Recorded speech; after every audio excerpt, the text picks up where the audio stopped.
Hello, Luca. Darky, hello. I was making my Instagram. It was extra silly. Sillier than usual. I have tea. I have the remainder of my breakfast, which is oatmeal and fruit. Ow. How are you doing, everybody? Oh my god.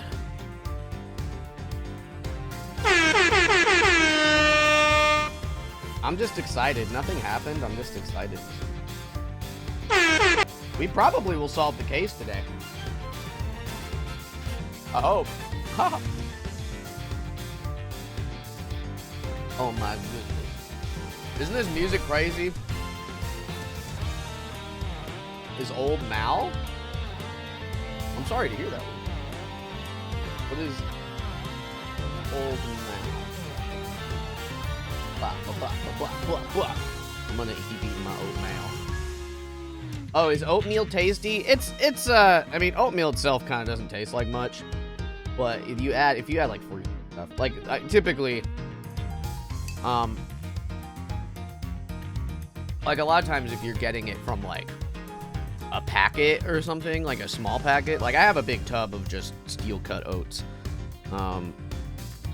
that are made to be microwaved, so I just microwave this, but, a lot of times, like, you'll get the packets that have, like, I don't know what you might have in Germany, but, like, it'll be, like, apple cinnamon or, like, berries and cream, and you just add, like, water or milk to it, and you microwave, like, a tiny amount of it, but this is, like, just plain steel-cut oats, that you add water to, and you cook in the microwave, and then I got bananas, and I got a plum in there today, also, so it's pretty good.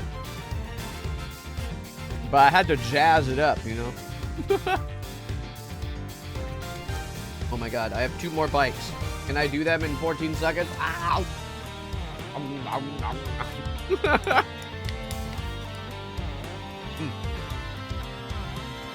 Ow! I did it! Yay!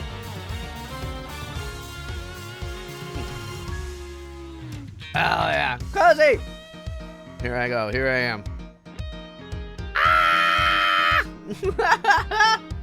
What you eating, Star? It was oatmeal. It's gone. So gone, baby, gone. I'm off center again. I hate this. I hate always being comfy off center, boy. That's me. That's me.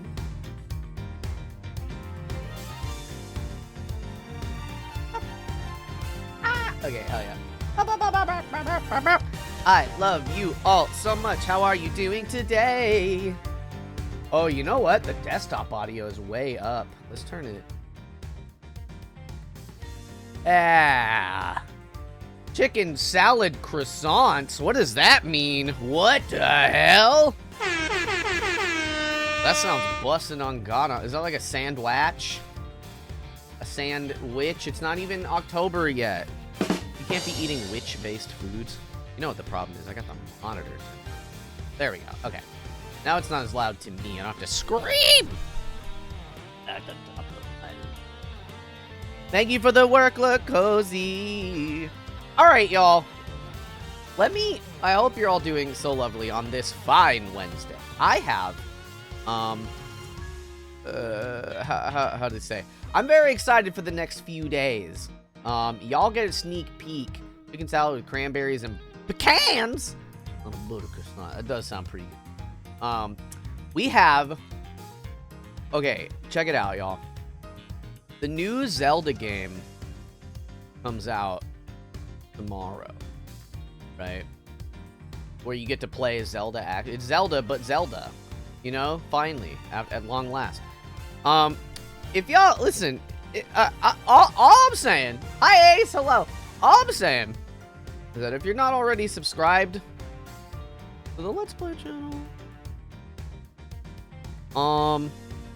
and if you like Zelda, maybe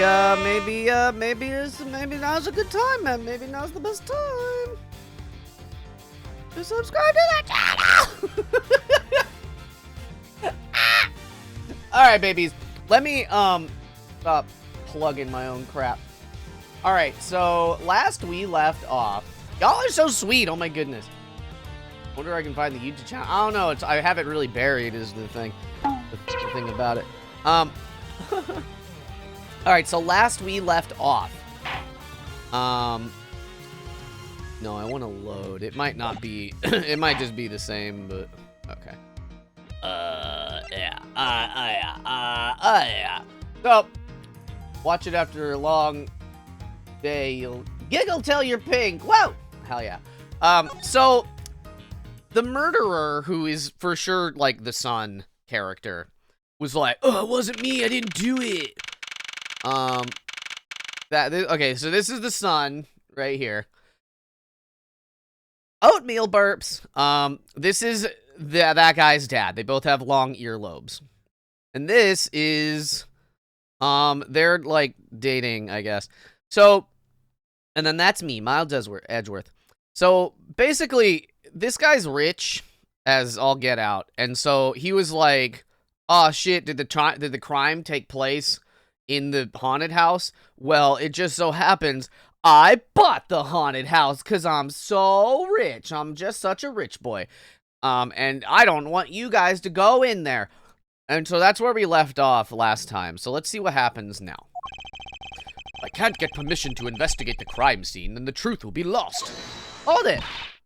Hold it, hold it, hold it! Okay. Mr. Edgeworth, what are you doing spacing out? Have you forgotten? There's only one thing you should do at a time like this. And what is that? When the people are in a bind, the hero of justice appears to save the day. Look, you just leave it to me. For I am Kay Faraday, the second of the great Yatagarasu. But I thought you were a thief, not a hero. The Yatagarasu is noble and is always a thief of justice. Beep. That's, of course. If we have enough information, I can recreate the inside of the haunted house with this. Plus, if we then factor in everyone's testimony... You can recreate exactly what happened when I dropped off the ransom money. May be able to figure out some new information through this. It's worth a try. Yeah. Agent Lang. Oh yeah, I made him real southern. Ah, so you want to use your little toy? Be my guest. He's a real cowboy boy. Okay, hang on! You're all about to witness the true power of a real modern-day Robin Hood! Detective Gumshoe. Is there a copy of the haunted house's blueprints among the police reference documents? Yes, sir! We got it just in case we needed it for a kidnapping case. How convenient. Alright, I'll input the haunted house data then.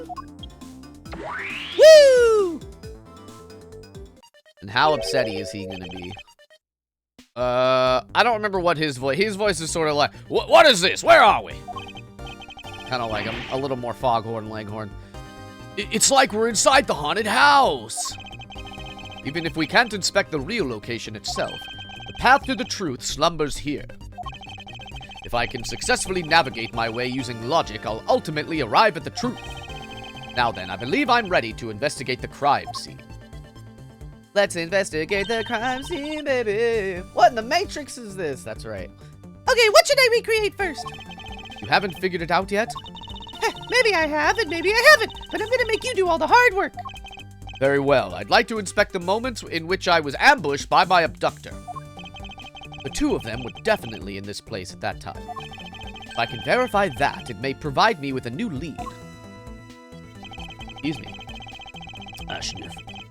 I had just come into the alley, I had just come out into the hallway after leaving the money inside the dining room. At that time, I saw a badger slumped over on the floor at the end of the hall. Eh? What was a badger doing all the way down there? I also thought it was strange. However, I thought that it maybe was simply a mannequin that was set there for atmosphere. Do you know which badger it was? No, it was too dark to tell. All I saw was its silhouette. In that case, I guess I'll just program a badger silhouette in for now. Okay, programming complete! Bazinga! It's me, everyone's favorite detective. Kay, what is Sheldon's last name? It's Sheldon Faraday, I guess. Then, when I started walking towards the exit. Or then I started doing that. And that's when you were struck from behind, right? Yes. But that's odd. The hallway is a dead end. Where did your assailant come from? There is only one location I can think of. I believe my assailant was lying in wait here. Damn, that's crazy. Could it have been the badger? Thank you for your beautiful mind, Edgeworth. That doll I saw wasn't really a doll. It was, in fact, a costume kidnapper. Oh, so he used the costume as a perfect camouflage to blend in with the rest of the house. Precisely. He waited until I made the drop-off, and was about to leave. Then, just as he saw me take a step towards the exit, he stood and launched his attack. I can think of no better hiding place than this. Hey, not bad! I'm beginning to think I should steal this tactic for myself. Just don't use it to do anything criminal, Kay. Whoop, whoop, whoop. He looks like a, he looks like that one character from, when he's sideways, from, like the WarioWare games. I don't know, like that little alien, Galobutron or something, whatever their name is. Well, lads, what are you asking me for? As one of the kidnappers, I figured I should give you the chance to confess first. I was one of the kidnappers, but I don't know anything. I did come up to the haunted house, but I never set foot inside. I left Oliver in charge of picking up the ransom money. Didn't set foot inside. Is he telling the truth, or is this another lie?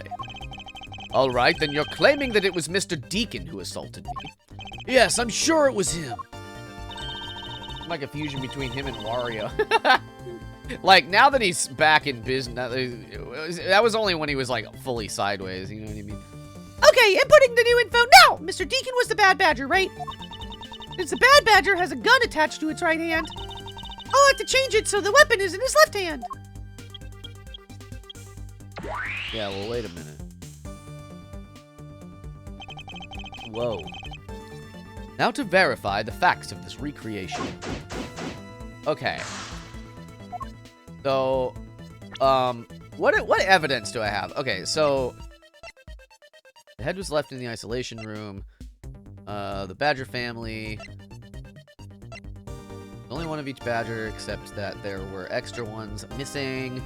Bullet entered his abdomen and exited through his shoulder. Alright, we got the necklace. The victim's costume.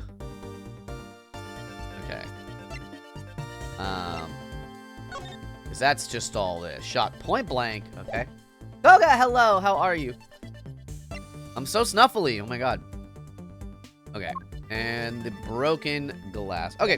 So, yeah, let's look around. A replica of myself. You were totally oblivious to what was behind you, huh? Yes, I suppose I am also to blame for what happened to me. It was incredibly dark, which is all the more reason I should have been more alert. I'm doing excellent, Koga. Thank you for asking. Listen, I get happy when I solve a case, you know what I mean? So I'm ready. He looks way too calm for all this. I vow to never be caught by surprise again. Oh, no. Okay. I don't know if you can promise that. Whoa! Didn't recreate the weapon.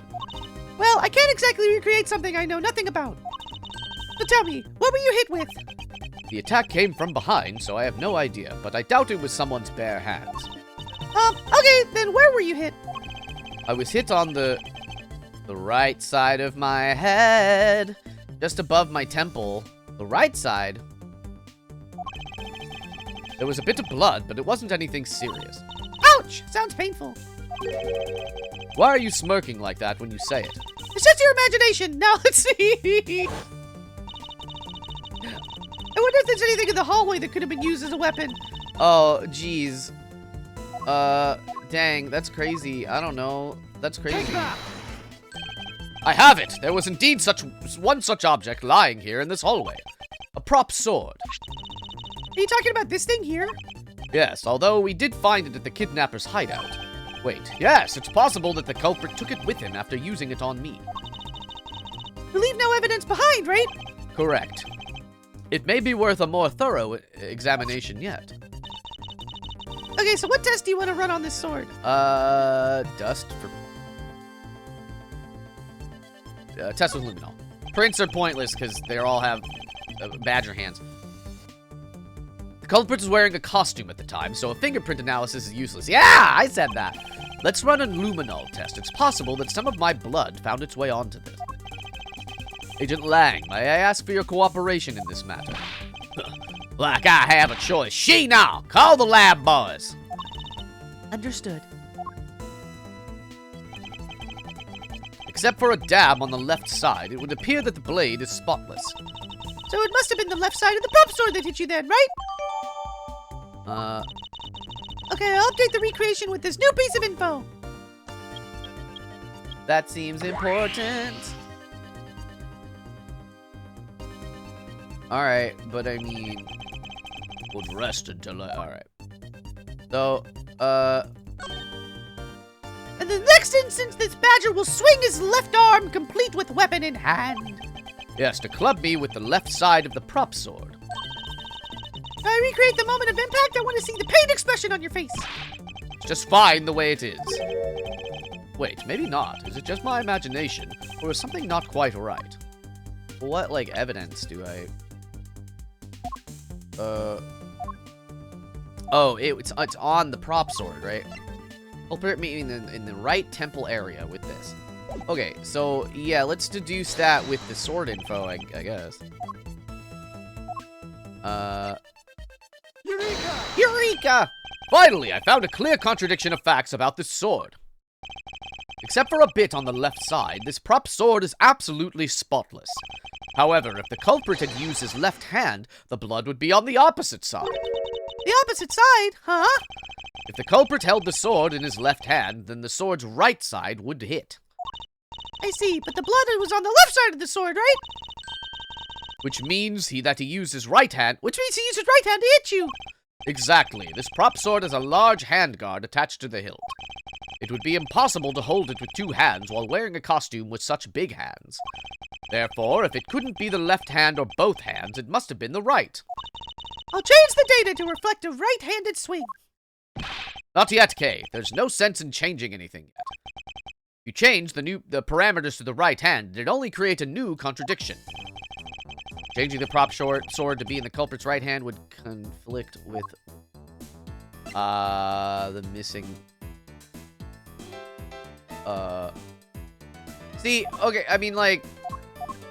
I know the answer, but is that the right piece of evidence? I'll do the prop gun, I guess. Take that! Yeah.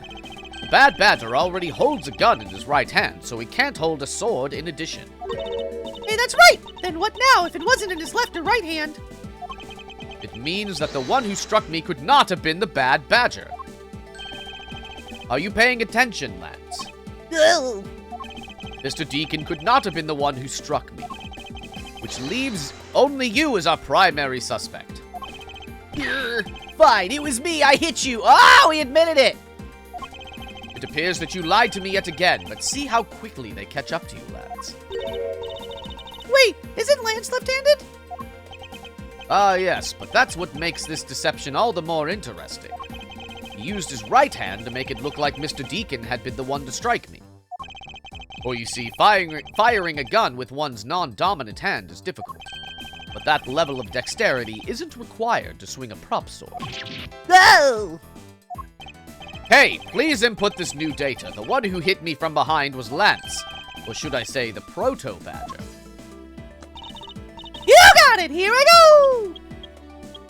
Oh, proto-badger, ooh, ooh, ooh. Now, we have a faithful recreation of the situation around the attack on me. Alright, all we have to do is examine this new recreation and... And what exactly is so funny, Agent Lang? That amusing little gadget, it sure packs a punch, right, Sheena? Yes, it was all I could do to hold my laughter in. Hey, don't make fun of little thief, you mean old werewolf! Bog! I've done nothing wrong, Crimson. I'm a perfect angel.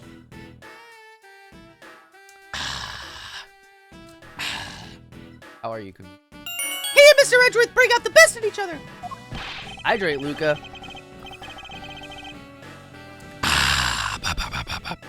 You've had your little fun, but now it's my turn. I've sat quietly by listening.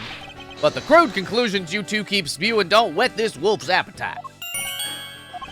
There's no guarantee that your toy will always show the real situation at any given time. Crimson, what's your favorite character in Ace Attorney? All it displays is whatever information you put in there, right? Well, when you put it that way... Your suppositions are wrong. It's not your fault, so I'm gonna let you in on this. There is a trick to this haunted house. And what may that be exactly? A trick beyond what your tiny imaginations can produce. Sheena! Here you are. Now then, what you miss, girlie, is written right here in this pamphlet. Oh! The 7 Wonders of the Haunted House, the Disappearing Badger. What is this? I'd say that someone around here is fond of theatrics. And as you can see, they set a doll down at the end of this hallway for that purpose. Edgeworth, good job. Thank you for being new, Crimson, and telling me that you love Edgeworth with all your heart, that Edgeworth is your favorite boy, and that you think about Edgeworth all day, every day.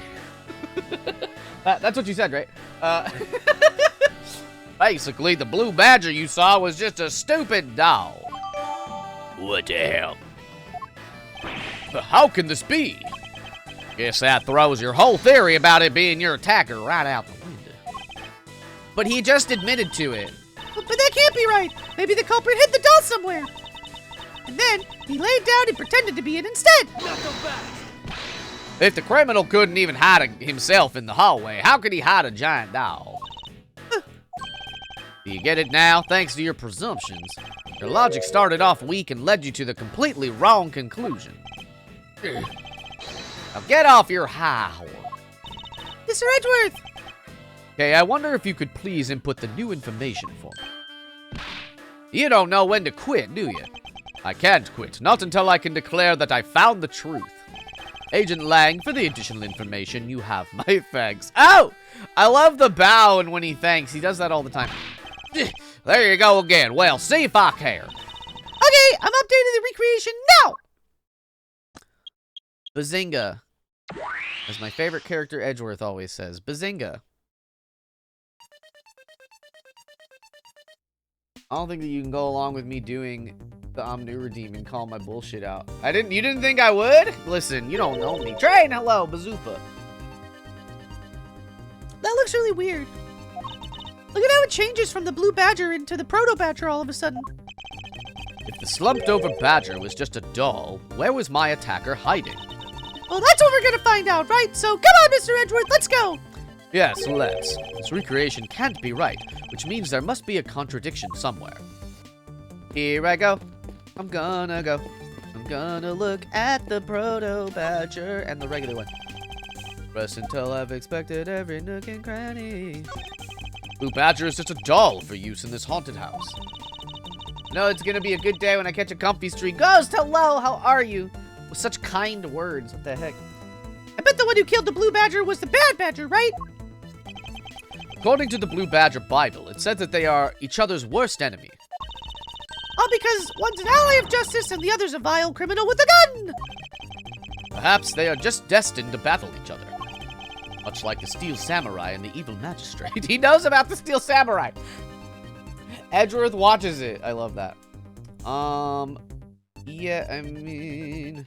Yeah, I don't have enough info. When you take a look around, it almost feels more like a house of mirrors.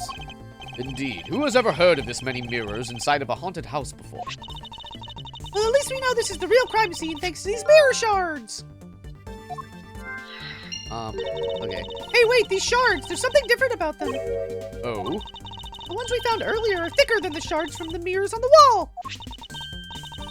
And look, there's some sort of design on the back, too. Pieces from that costume are certainly different from the other mirrors. What does this mean? Was it a... Oh, is it a two-way mirror? Two-way mirror? Look around it almost... Oh, wait. Shit! Fuck! Okay. Look at you. This is where the Proto Badger shows up in our recreation. Yes, now the question is, where did he come from? Yeah, but there's no place to hide in our current model. Must be an inconsistency somewhere. And, let me look at that photo. Oh, I don't have access to it? Bullshit.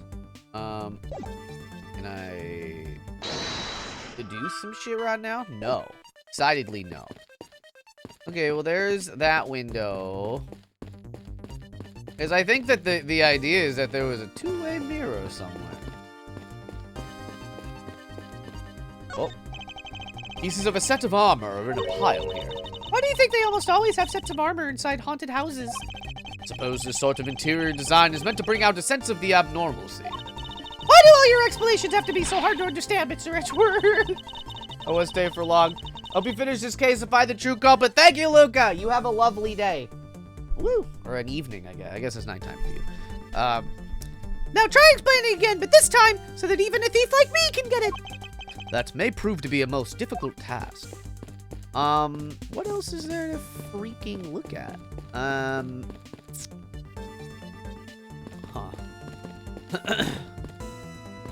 Yeah, okay. It's the proto-badger who struck me. I suppose I should really say that it is Lance. Oh, are you gonna get him back? I need not resort to violence when the lawsuit I planned to bring to court will suffice. Really? Because I would totally have decked him right back. If someone steals from me, I steal something from them. If I get hit, I hit them back. If I get paid, I return the money. That's how the secret to how a great thief works. The third statement doesn't seem to be much of a benefit to her survival. Okay. Well... Miss Pops, by my hand, I will prove your innocence in the murder of Mr. Tegan. Therefore, please don't fret. It will soon be over. Do you not trust me? That is... Your face is all beet red, Miss Pops. No, I can't. I have Lance. Wally, don't tell me that you like that guy more than me. That's... Oh, why am I so pathetic? I'm so easily swayed by even a single glance. What exactly is she going on about? He's so clueless. I think you have another guilty person on your hands, Mr. Edgeworth. Oh, okay. Well, okay, I guess it let me deduce something? But, okay, so, hold on.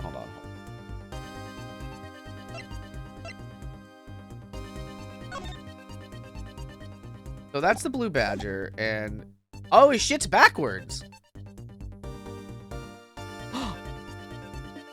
Oh! Okay, wait, deduce. His little chest belts are backwards.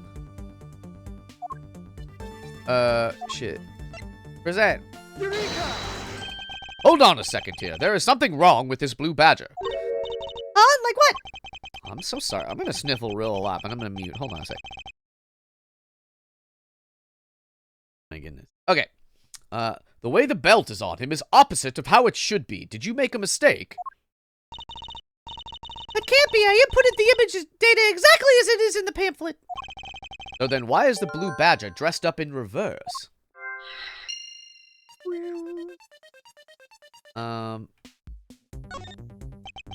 Blue badger in the pamphlet photo is in reverse to the regular blue badger. Why? Well, okay. Let's do some shit. There might be a mirror. Kaboom! It's full of mirrors. Hey, do you remember what you said earlier? What I said earlier about what? About how this building might as well have been a house of mirrors. A house of mirrors? Oh, that would explain the reversed or mirror image. Yes, this blue badger might be nothing more than a reflected image of a real one. Then was the blue badger you saw just a reflection? When I looked down this hall, I thought it was perfectly straight. However, if there was a mirror... Oh! They would actually form an L shape, right? Precisely. I was deceived. The hallway was almost pitch black. And there was a beam in the way that obstructed my view of the other hallway. Wait, but why build this place like that? It sounds pretty pointless to me. Hey, this house is just another attraction at an amusement park. They created a mirror wall for a very specific purpose, one I can point out to you. This was the reason they built a mirror wall.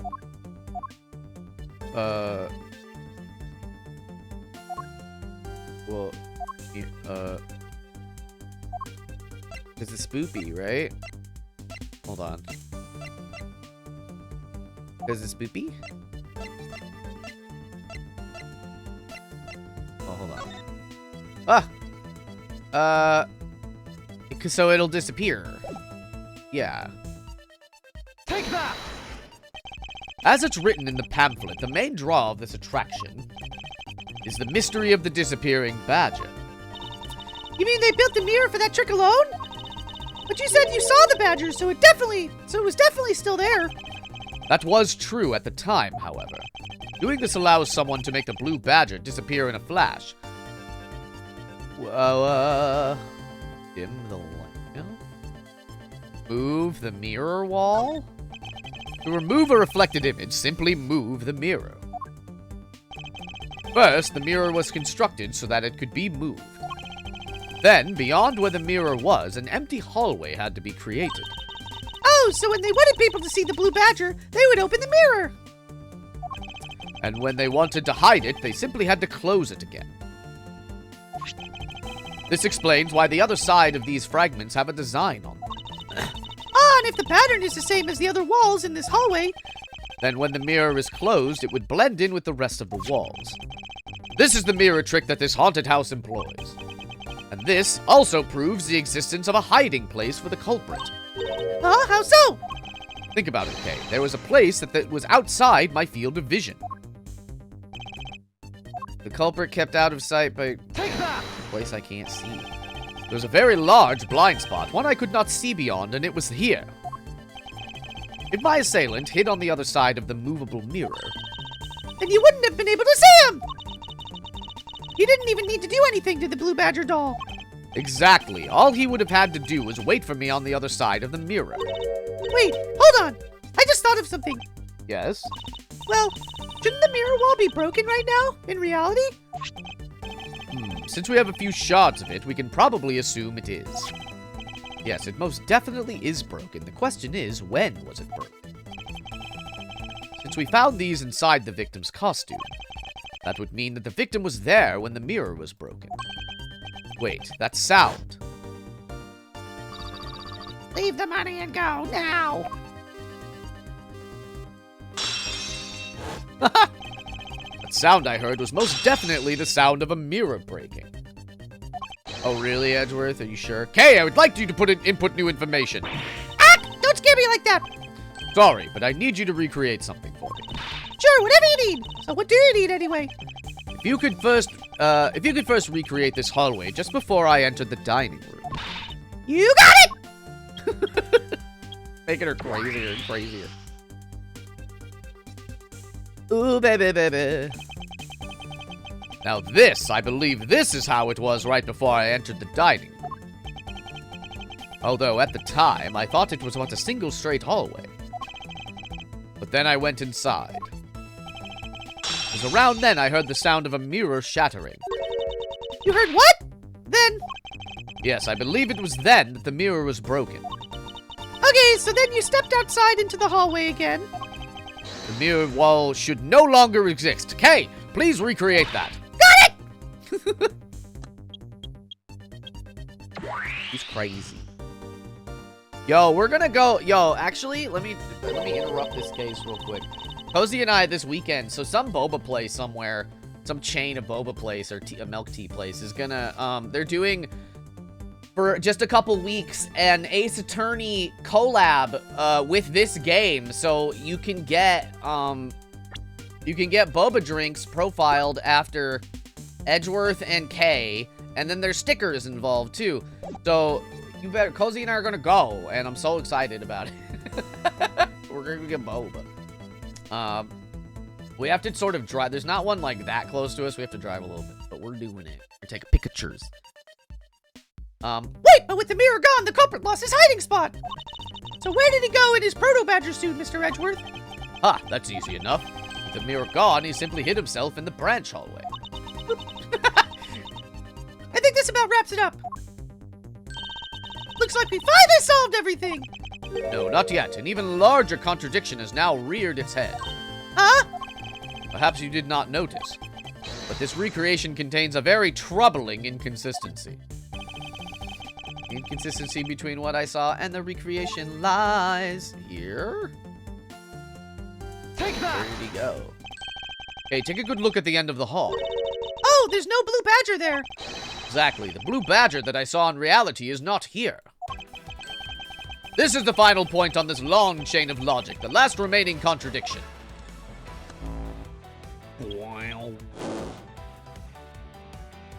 We're back. We're here. So let me get this straight. You came out of the dining room. You saw a badger, right? That is precisely where the final contradiction lies. Something that shouldn't exist was there before me. Who or what do you suppose it was? I believe this is the real identity of our mystery. Well, right? How could it not? Wait. Oh, wait a minute. Oh, I have to present a badger? I can't present a person. Who, sorry?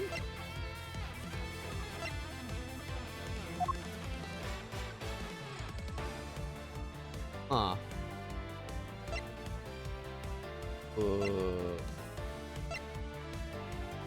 Is it the... I don't understand what it's asking of me. How would I... What? Am I crazy? I don't feel like this is, like, I feel like I want to present a person. What do you mean, evidence? The real identity of our mystery badger. Deacon? But that's not... I'm gonna...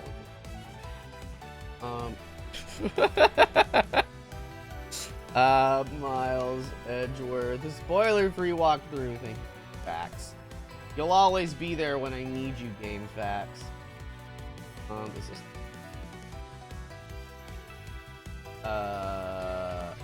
Okay, yeah, this is the one. We're at the end! Okay.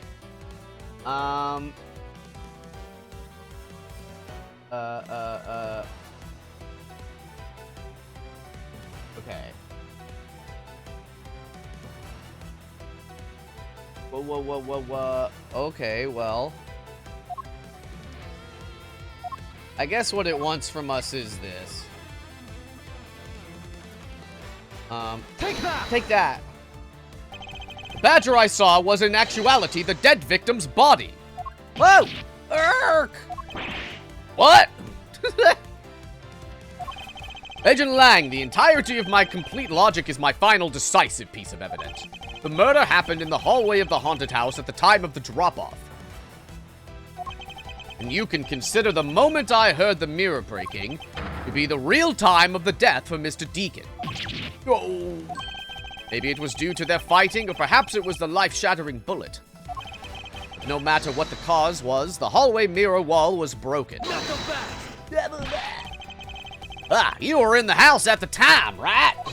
Are you telling me you missed the sound of a gunshot? Objection! There were a variety of sound effects playing at the time, all for theatrics, I assume. Gunshot must have blended right in. Ah-yah! Ah-yah. Make him say it like. Now then, I'd like you to recall something. Who was it that was with the victim at the haunted house? Urk!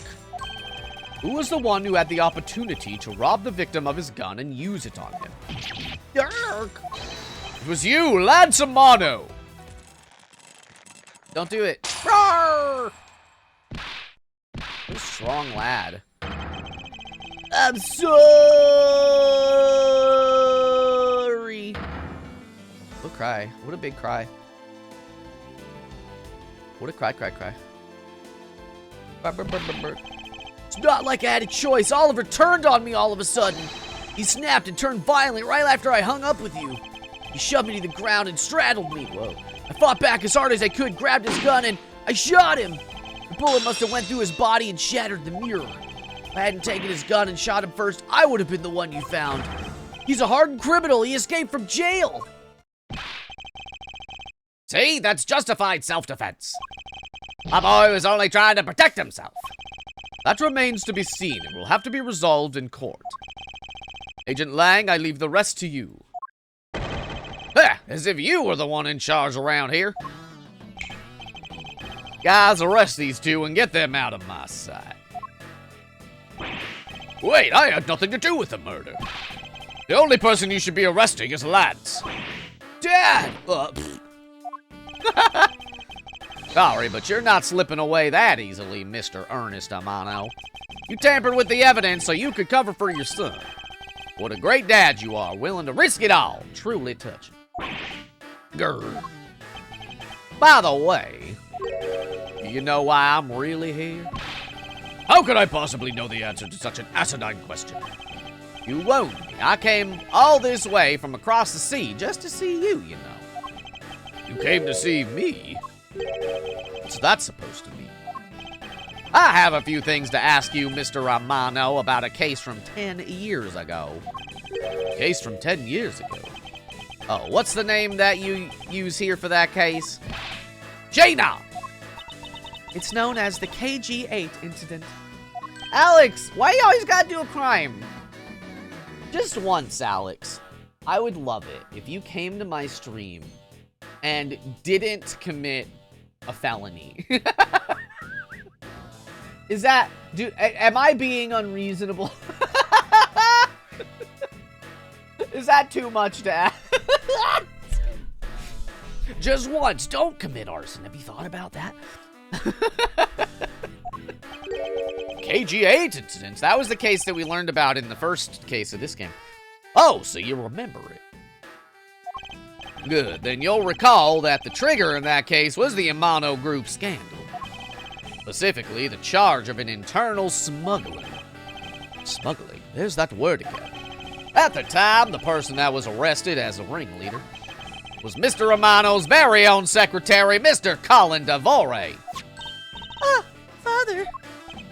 Even though you pushed the crime onto your then secretary, Mr. Devore. Oh! Star Spice. That's also a felony, I'm sorry. I always suspected that you were involved with the smuggling ring, Mr. Amano. Mr. Devore was arrested in place of you. Which is why when he broke out, you hid him from the police, right? You hid him in exchange for his silence on your little dirty secret. No. Please calm down. I honestly have no idea what you're talking about. Yeah, pretend to be ignorant all you want.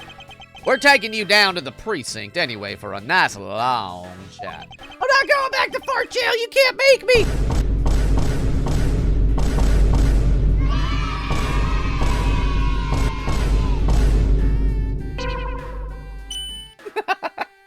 You are asking too much. I don't know who they am, Alex. Hold it.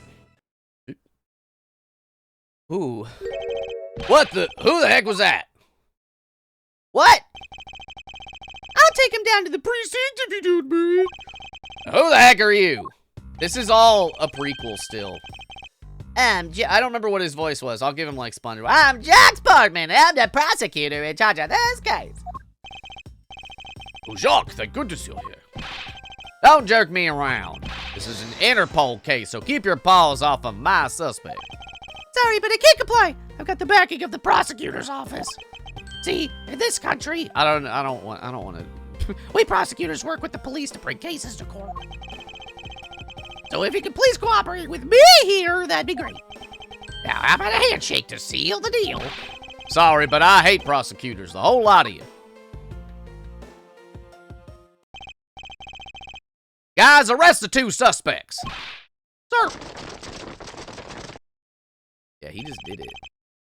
Oh, I almost forgot. Prosecutor Miles Edgeworth, is it? I'd like to thank you. Thank me? Yeah, for working so hard to fulfill my goal. Hey, is that any way to thank someone? And what the heck is that supposed to mean? Kind of like a bull. Oh, are you talking? Are you maybe not eating it, but something else?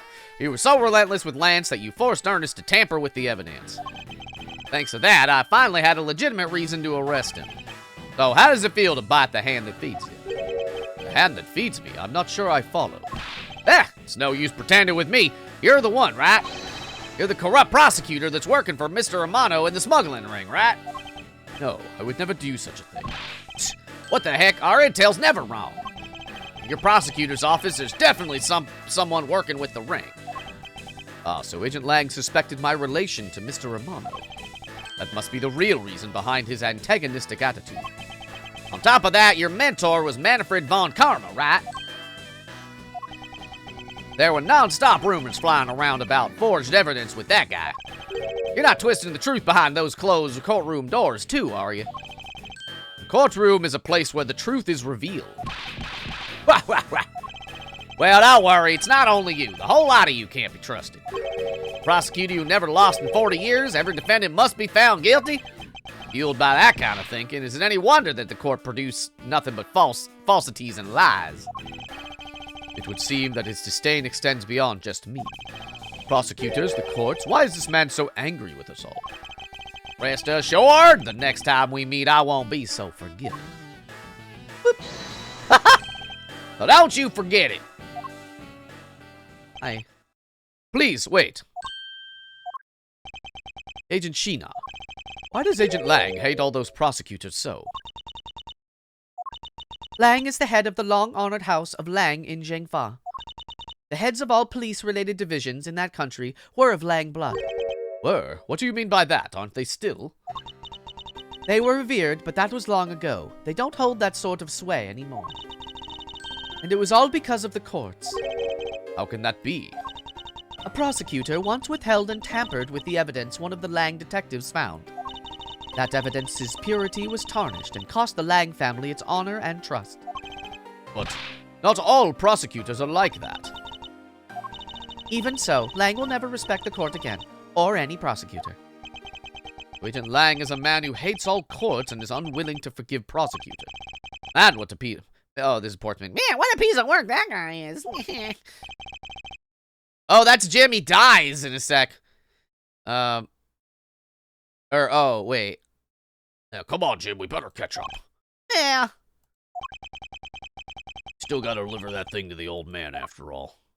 Yeah, this is all still a prequel to the first case. Detective Gumshoe, I believe it's time we wrapped up and headed out ourselves. Yeah, you going home, Mr. Edgeworth? No, I've done nothing but be entangled in one mess after another since my return. If it's all right with you, can you drop me off at my office, and then we get to the first case? No problem, sir.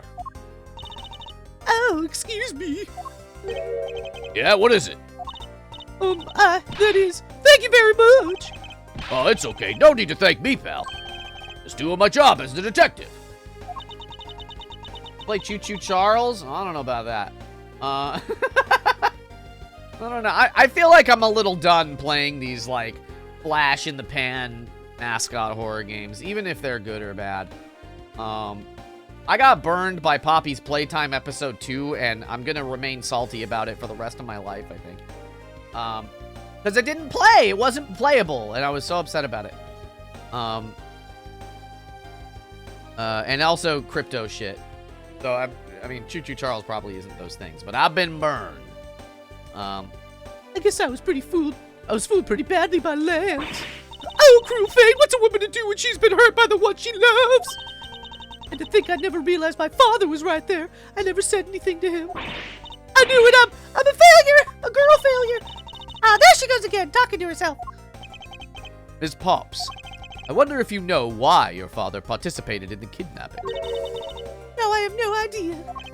Your father died while he was trying to stop Lance, which means that from the beginning he had no interest in the staged self-abduction. Wait, then why did he? I believe it was because of your presence, Ms. Pops. Me? Lance realized that the two of you were related. Which is why he used you as a hostage to coerce Mr. Devore into cooperating. Father! As a felon, he could not tell you of his real relation to you. However, as the Amano family butler, at the very least, he was able to watch over you. It was all he could do, but that was the shape of his overflowing love for you. Go on, speak your mind. That is... Thank you very much. You're welcome, although there is no need to thank me. No, Lord, stop. I mean, this man's so much older than you. She's crazy. Bye. Get out of here. Don't be weird. It looks like you've completely stolen her away, Mr. Edgeworth. Way to go, sir. Your technique is way beyond the level of a great thief. What are you going on about now? He just is so clueless. Wow, your deducing skills may be sound, but you have no street smarts. He's not crazy. She ain't it. No! That's Mr. Edgeworth for you. Yeah, I mean, he still hasn't figured out who I am at all. If you haven't remembered it all this time, I guess I'm just gonna have to say it. This isn't the first time we've met, you know. What do you mean, pal? Mr. Edgeworth, how do you know this girl? Looks like you totally forgot me too, Gummy. Gummy? What you got? Here, maybe this'll jog your memories. I promised I'd return this to you one day. Remember? That's... Ooh, baby. That single piece of cloth took me back, far into my past. To that faithful day 7 years ago when I first met the then-child Kay. And Detective Gumshoe. Whoa! We get a case from the past. We're gonna play a past case, baby, baby. Ooh. We did it! We solved the case of the Badger... the Badger Boys. Those cranky Badger Boys. They're at it again, you know. Hell yeah. We're gonna do that. I'm gonna take a tiny break. I'm gonna use a bathroom. Get maybe a mouthful of chips. We'll leave it here. I have a question of the day. Question of the day. Wait, let me play music. Question of the day. Yeah, baby. Okay. Question of the day. What's your go-to milk tea boba order? Mine is anything taro. I'll be right back. I love it.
Oh, hello, governors. I forgot to unmute.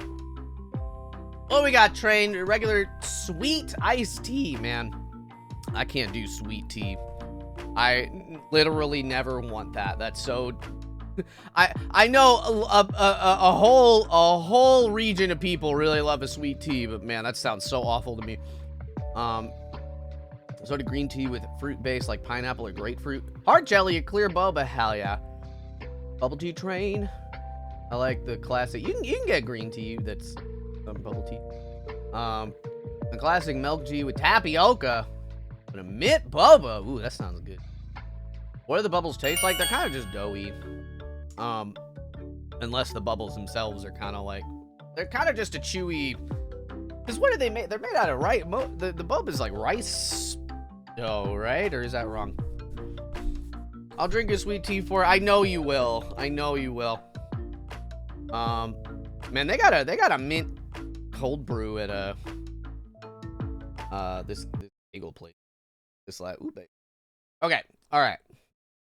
I have faith that you're gonna have a good day. Yeah, faith, religious faith. I'm a Christian. No, All right, here we go. Episode 4, Turnabout Reminiscence.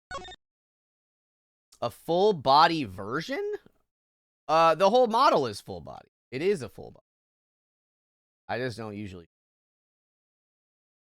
I got other stuff going on. I could play the game like this.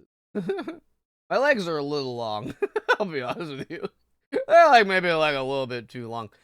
But that's okay. It doesn't reflect how short I am in real life. But that's me. That's my whole deal. The kind of root. Wait, what is it? Which part? What's a root? Taro? Taro? Is this right? That doesn't feel. Is that right? I don't know. I lost all sense in my whole life. Anyway, oh no!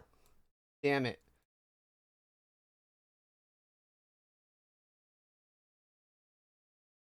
Okay, let's start this shit. Okay.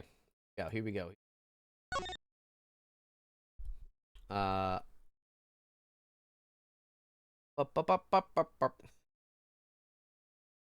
Rootin' and tootin'. 3D modeling course. One of the finals will make a full model. It's animated. Sure, I would love that. Yeah, I think I'm pretty sure. Oh shit, it's going. The piece of cloth she conjured up has taken me back to many years ago. I'm not progressing this. Hold on. Yeah, there's a ref sheet in the Discord.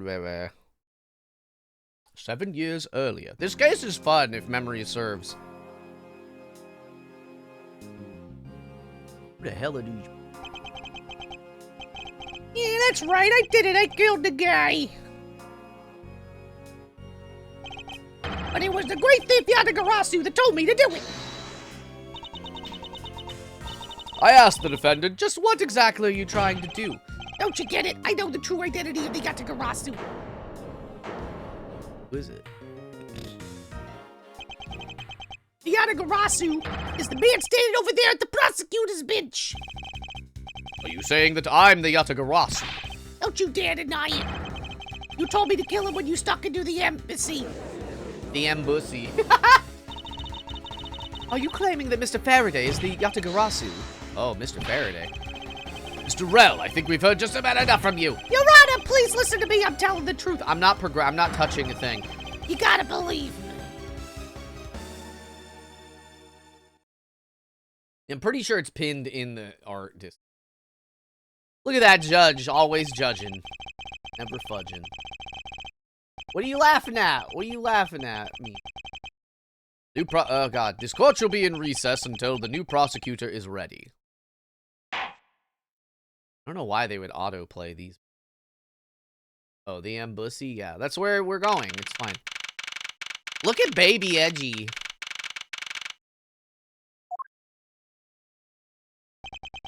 Almost time for me to enter the courtroom.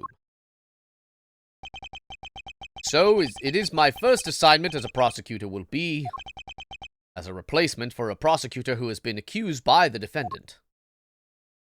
His last name's Faraday. I mean. Oh, it's Manfred von Karma. Sir? This guy sucks so much. But he's history. Have you read over all the documents regarding this trial? Yes, sir. I've memorized everything there is to know. Very good. The paperwork for the prosecutor's substitution is just about to be complete. Edgeworth, always bear in mind that as your mentor, I, Manfred von Karma, will accept nothing short of perfection. I understand, sir. To have the chance to stand in court at such an early stage in my career, I am honored and proud. They made him even more baby. I don't know, his face looks more baby than it did. Even though he basically looked the same. As I have watched over your studies, I am giving you this very rare chance. Prove yourself, crush the defendant's pathetic lies into oblivion. Yes, sir!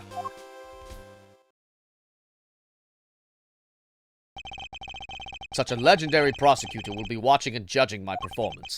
I have to be perfect in every way! It won't lead to burnout at all. That's crazy. Oh, there's like, he gets kind of smaller. Or does he? Feels like he does.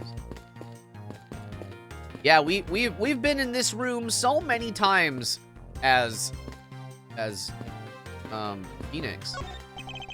Bulletin board, there are trial schedules posted.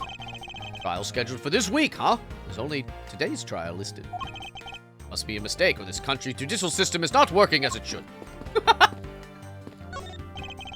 Thought these great daddy made all of these. Awesome! But you didn't you get fired right after you made them? Oh, yeah, I did. I spent the same amount of money on this model as it cost to build the real thing. What? My boss wasn't very happy with me. Ha ha. Hey, Daddy, didn't you say you built a secret mechanism inside of it? Haha, I'll tell you about it someday when you're older. Secret mechanism? Maybe he installed it as a payback for getting fired. It could be trouble. Now I'm curious. Can we just start the case? I'll begin shortly. Do I need to talk to...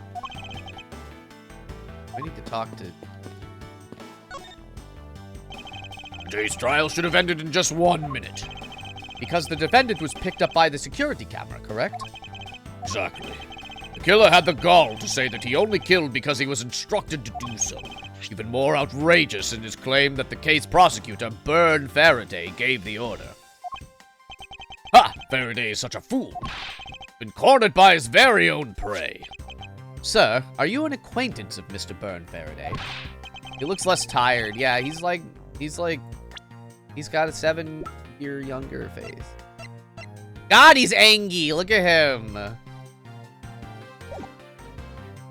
He is a pathetic man who speaks nothing but nonsense. Nonsense? He once tried to explain to me a way of punishing those who cannot be brought to court.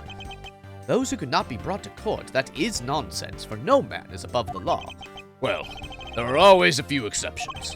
However, this is no reason to even deal with such individuals. A prosecutor is a guardian of the court, one with no obligation to outside matters. Thus, there is no reason to deal with such individuals. See, Edgeworth, disgracing yourself as Faraday has will not be forgiven. Have no fear, I will not let you down, sir. In place of the accused prosecutor Byrne Faraday, I'll prove the defendant's guilt. Very good. I've secured an hour of recess for you to prepare to do just that. Show them all. Power of Von Karma. Today's trial. So have you achieved a firm understanding of... Oh, no, I haven't. Or, well, sure. Yes, sir, I have memorized everything that is written down in the case files. Well, then explain the case to me. I want to see if you really know what you're talking about. Understood. A murder was committed on September 8th in front of the Cadopian embassy. Whoa. The victim...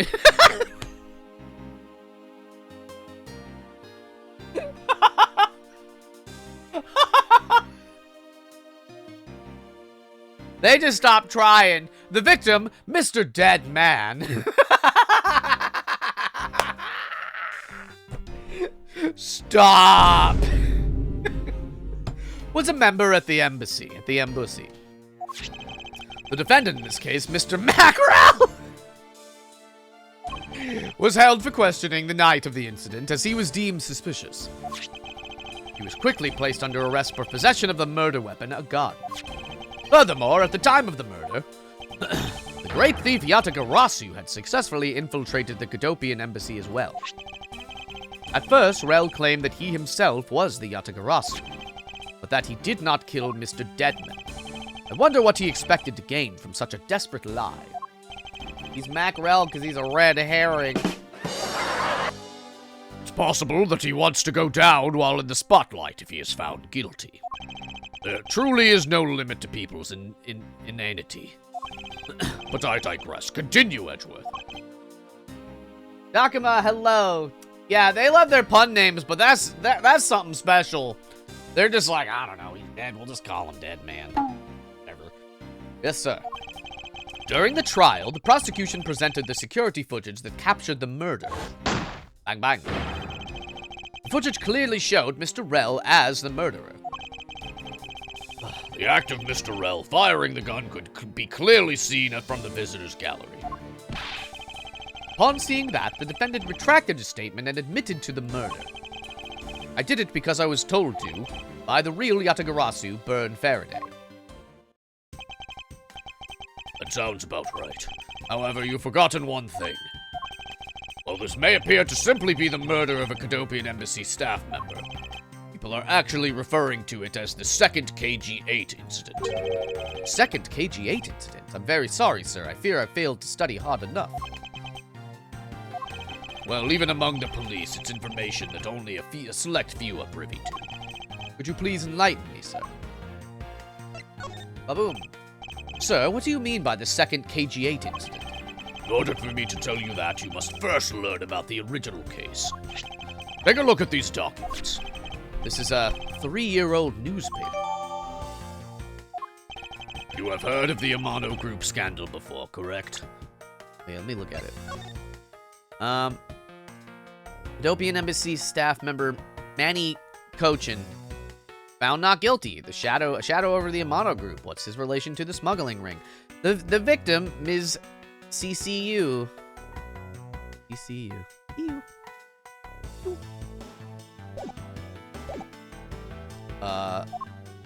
For the Amano scandal group. Yes, I have. The secretary of Ernest Amano, the Amano Group's director, was arrested under suspicion of smuggling. Correct. CCU was an employee of the Amano Group, and the sole witness to the murder, and the sole witness to the smuggling operation. It was she who brought the crime to light. However, Miss Yu was silenced before she could testify in court. Wasn't a Cadopian Embassy staff member arrested for the murder? Yes, a Cadopian by the name of Manny Cochin was the suspect.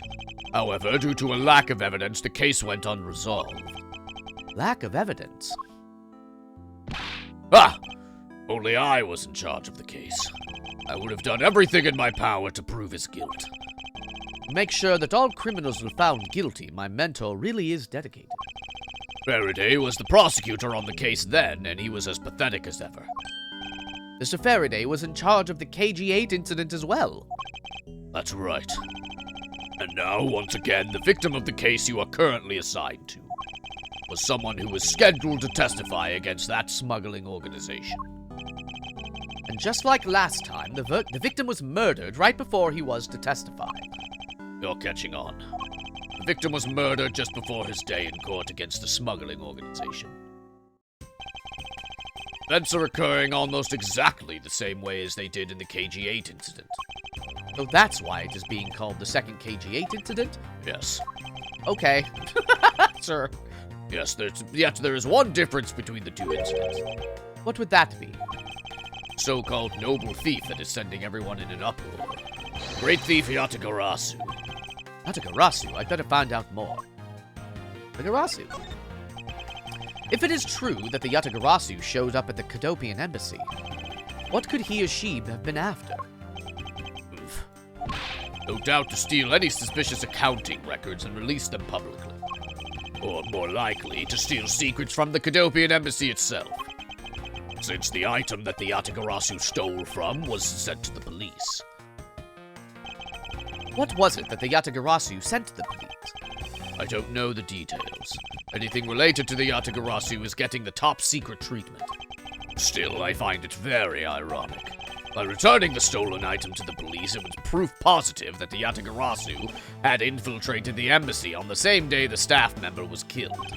Criminals have a way of incriminating themselves, wouldn't you say? That would have to be the first time the Yatagarasu has left evidence behind, correct? Yes, indeed. If you wish to learn more about the Yatagarasu, then I suggest you ask Faraday. Mr. Faraday? He happens to be the prosecutor in charge of the Yatagarasu case as well. He's the prosecutor in charge of both the KG-8 incident and the Yatagarasu case. Mr. Faraday really has a lot on his plate. Whoa! There she is, a baby. What is it, little girl? Are you lost? Do you need help? Me, Manfred von Karma. You're scary, mister. Oh, his voice is hard to do. God, I don't know why I'm so snuffly. I feel like I have fall allergies or something. I didn't like that. Did you need something? I want to trade these coins with you. That's American money. That's so funny. Big Eye, feel. What's with this lost sassy child? I for sure feel like they used to be pretty vague, like purposefully vague about the country that this all takes place in. But then they gave up and just made it America. You know what I mean? That's crazy. A fistful of dimes, quarters, and pennies, but it looks like you've exactly $1. Is this what you want? That's old Georgie Washoe, baby. Woo! Thanks, that's exactly what I needed. Why? Will that child be here to watch the trial? How disrespectful for a child like that to be running around inside a courthouse. Whoa! No one have respect for this country's judicial system anymore. No. Not when everybody's sort of cute proportioned. Paperwork for the prosecution substitution is complete. Why you?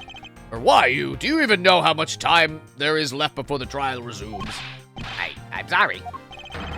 I could have you mopping up this courthouse instead of protecting it in an instant. Ew. It's no bother, sir. Not being completely prepared could prove to be a perfect handicap for me. A proud one you are. They're both like waggling their fingers. But better collect the evidence from Faraday and prepare yourself. It's time for your debut, Edgeworth. He's like, I better not get phone.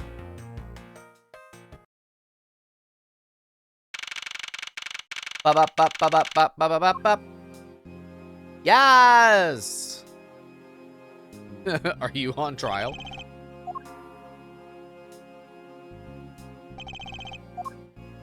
Poor guy in the back tried to get the water fountain to work for 10 minutes. He's so thirsty. No, you're right.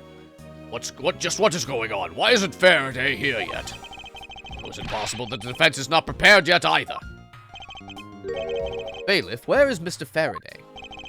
I'm not sure. He wasn't really paying attention. Mouse is all... What up, Judge? You're walking around. Oh, so you must be the one Mr. Von Karma recommended. I just realized that his voice is pretty similar to Von Karma, so you're gonna have to all bear with me, I guess. I love the judge. I hear this will be your first trial. I look forward to seeing how you perform. Oh, by the way, was there someone celebrating a birthday during the recess? I could have sworn that I heard a popper going off. Come to think of it, the other day with my grandson. Sir, it looks like the trial is about to resume. However... Yes, it would be all but impossible to prove the witness a liar without the evidence from Faraday. What is that blasted buffoon up to? It's an emergency, sirs! Is this Meekins? No, it's Gumshoe. Oh yeah, and his coat is just a lighter color than it used to be. Silence! There should be no yelling in the sacred hall of law. Bailiff, remove that man from this courtroom at once. Please. Wait, you have to listen to me. Still gonna think of the Mystery Skulls song? Wait, which one? So Thursday's about to donate 50 gift subs to a hot tub streamer just to hear his name spoken aloud. Yo, I'll do that. I'll get in the hot tub for 50 gift subs. What the heck? Yeah, hold on. I can do that. Well, I need 50 subs for...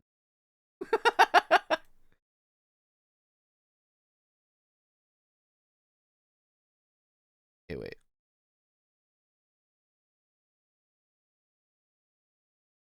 Okay. Yeah, okay. Wow. Oh my goodness. Wow, that's crazy. I'm in a hot tub. You guys. Isn't that crazy? Wait. Wow. Oh my goodness. Oh, thanks for the bits, everyone. If you what do you mean comfy, please? Look at this view. Two guys chilling in a hot tub. 0 feet apart because they're lovers. Look at me swimming. Yeah, now I'm like, oh shit. Actually. Ow! Yeah, here we go. Pulls out hottub.jpg. 50 subs, please. I think I've earned it. Wait. Hold on. Wait. Let me also, hold on. Let me set the mood. Let me set the mood. Hold on. Hold on.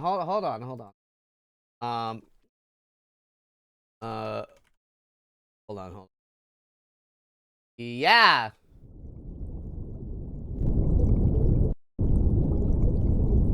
Yo, I'm in a hot tub, baby. Isn't this worth donating? I feel like I've earned it. I deserve a little treat. Plays Careless Whisper, but it's an Tobatone cover. I just made bubbles. Wait, what if I add more? How many bubbles? How upsetting to listen to can I make this? Okay, alright. This one has an AI generated thumbnail. That's bad. Okay, good. Well.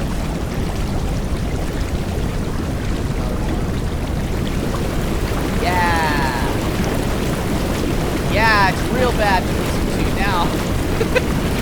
Right, look, 50 gift subs and I'll turn it off.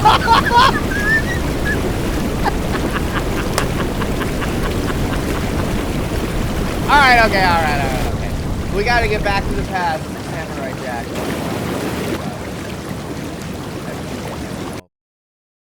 Nothing's wrong. You're welcome, Trade. Hydrate, 50 gift subs, and this hell. As if you can't just leave. Click off. Okay, alright. Here we go. Sir, there's an emergency. Somebody straight up got murdered. That probably wasn't a party popper at all. Yeah. Defendant lobby number 2. Mr. Faraday and the defendant. The two of them, they're both dead, Your Honor. What? What? Oh, shut up. The fuck was which? Who? Bubbles? I was just bubbling. Hot dog. Whoa, it's that guy. Stay back. Ugh. Golly, look at this guy's chin. Whatever, he's got lots of bullet holes. I feel like I also want to give this guy the same voice as the other guy, so I'm just going to... That was art, Crimson. No one's allowed on this crime scene, period. Who does this oddball think he is? This is becoming quite the hot spot. Isn't she Mr. Rell's defense attorney? A little eerie. Hey, you two! No running in the hallway, pal! And who are you to tell me what to do? Ever find out what's going on like this? It's time for some civil discourse. Yeah, like civilly looking at these ants. The sofa looks like it's seen its fair share of use. Hello, sir. Tough boy, but with suspenders, though. It looks like another part of the courthouse is visible from the window. Ack, my eyes are locked with my reflection's eyes in the barred window. As a student of Von Karma, I refuse to back down. I won. He's so silly, come on. Bullet holes in the jacket and the tie. Hello. What's going on with the ants? Alright, Gumshoe, what up? And you are? Who, me? Hey, pal. It's common courtesy to tell someone your name first before asking theirs. Point taken. My name is Miles Edgeworth, and I am a district prosecutor. Prosecutor? I'd never seen a prosecutor as young as you, pal. I've told you my name. Now, would you mind telling me yours? Detective Dick Gumshoe, and just recently, I achieved my dream of becoming a detective. More than a dream. It's what I was born to do. And I cut myself shaving on both sides every day for the rest of my life. Isn't that crazy? It'll be like this in 7 years. It's a wound that'll never heal. Sorry, my bad. Wait, maybe I should check and make sure I'm not really in some crazy dream first. This detective is entirely too excited to be at a murder scene. Crime scene. So, Detective Gumshoe, would you mind telling me all about it? You know I don't have to tell you anything, right? I know that. It would behoove you to fill me in on what you know. Wow, you're such a proud one for such... oh my god. Blech, blech. You're a proud one for such a youngster, aren't you? Well, anyway, Detective Bad! Detective Bad is the one in charge. And so you're just gonna have to ask him for all the details, okay? As for me, I was guarding the door to the defendant lobby number 2. So you were on guard, detail. Did you notice anything strange while you were on duty? Well, I freaked out when I heard the gunshot, and then I kind of froze. So a detective and a measly gunshot scared you that much. Then again, I can hardly claim to not know what it's like to hear one at close range. Then Detective Bat came running to the scene. We went into lobby number 2 together, and both men were lying there dead. That's everything. Yeah, that's it. I was in the hallway the whole time, and I didn't hear a single peep of a struggle. Interesting. Other than the gunshot, he didn't hear a single sound of commotion. Dark and rugged detectives, my beloved. Detective Gumshoe's testimony. Okay. Talk to you. Scales earrings. Do you have a minute? You know, I'm not really into talking to people I don't know. Especially at a time like this. I apologize for not introducing myself before bothering you. My name is Miles Edgeworth. I was to take Mr. Faraday's place in court. Edgeworth, huh? Never heard of you. Maybe I'll give her more like a... So Faraday substitute is a newbie, huh? Kind of like a Fran Drescher. I'll have you know, madam, that I studied under Manfred von Karma. I don't know why. I always say Manfred. It's just Manfred. Do not take me for some naive novice.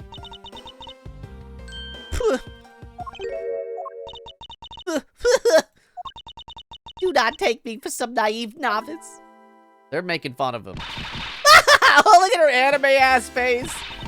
Yo, so you're a student of Von Karma. I should have... Those clothes are a dead giveaway. Stop right there. These are the garments of one who gallantly presents the facts. He's getting so teased. Thanks for the great laugh, but try not to make me laugh so much, okay? I wasn't trying to do anything of the sort. Just kidding. I was just goofing around. By the way, do you know who I am? My name is Callisto Yu. And if you're telling me the truth, then we are about to go head-to-head in court. Wait, you? CCU! And this is... What's her first name? I don't have it yet. But of course, I've heard much about you, Izzy. But of course, I have heard much about you. You're a regular Shakespeare. I say something funny. Crime scene.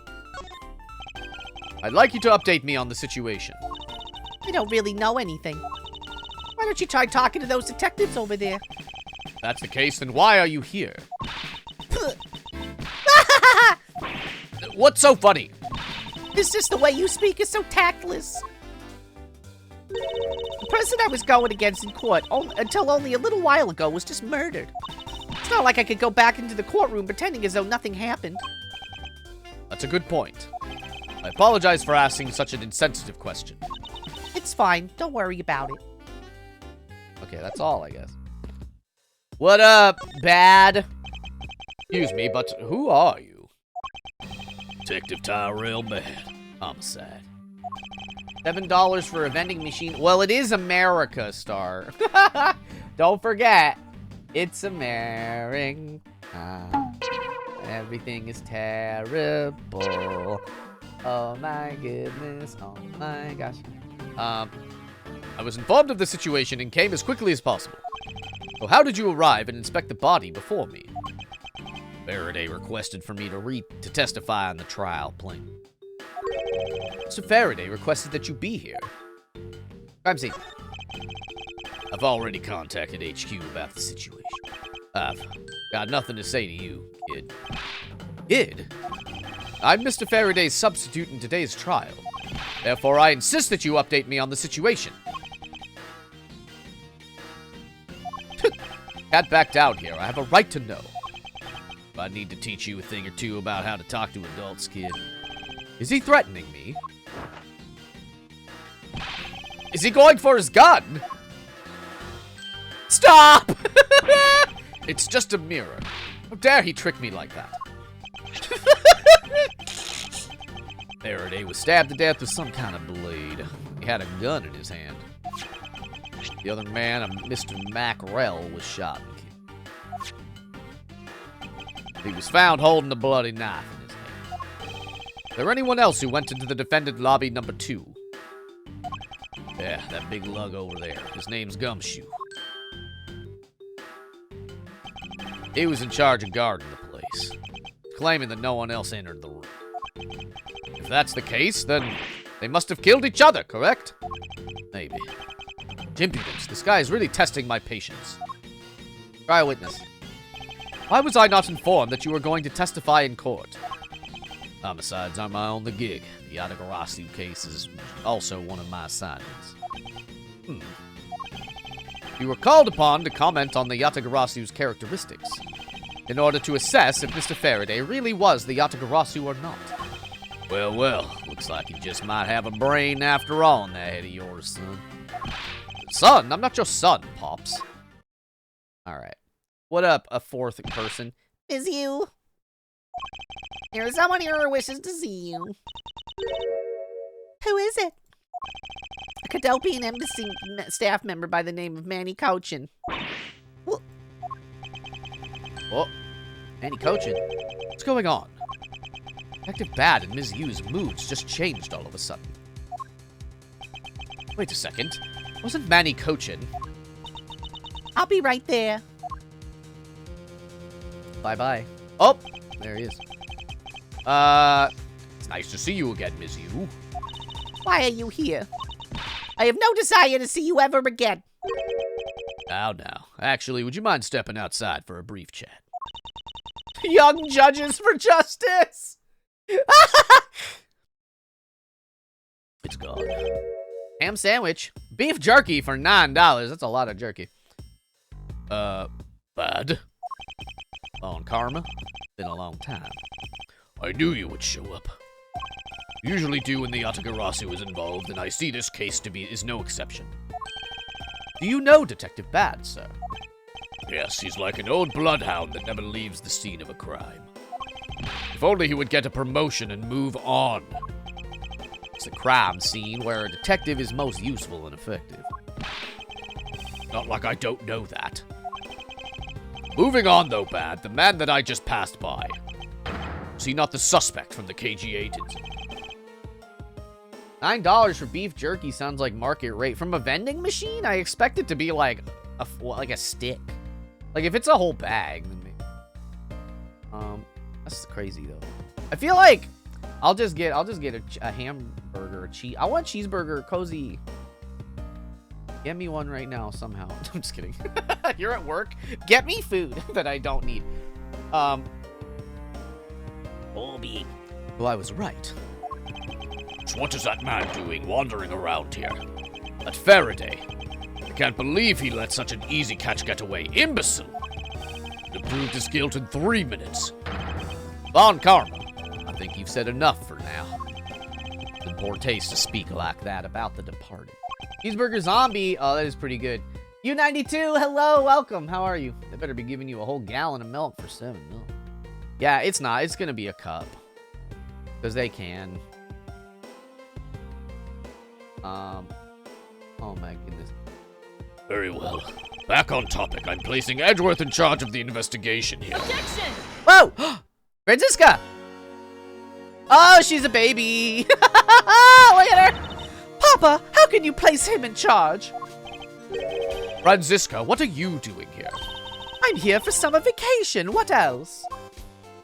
She's a baby. Franziska von Karma, so she is here on vacation from Germany. She is the daughter of Manfred von Karma and a student of his, who's also junior to me. You're the one who's junior to me, and don't you forget it! That can't be true. What? He means in age, but maybe she means in not age. How old? This is 7 years ago? I don't know who that is. Who could that be? You're not conveniently avoiding the bar examination, are you? Ha! If you are able to pass, then I'll have absolutely no trouble at all. I'll never allow myself to lose to you, never! Why does she always have to be this competitive? Anyway, Papa, are you really assigning Miles Edgeworth to cover the case?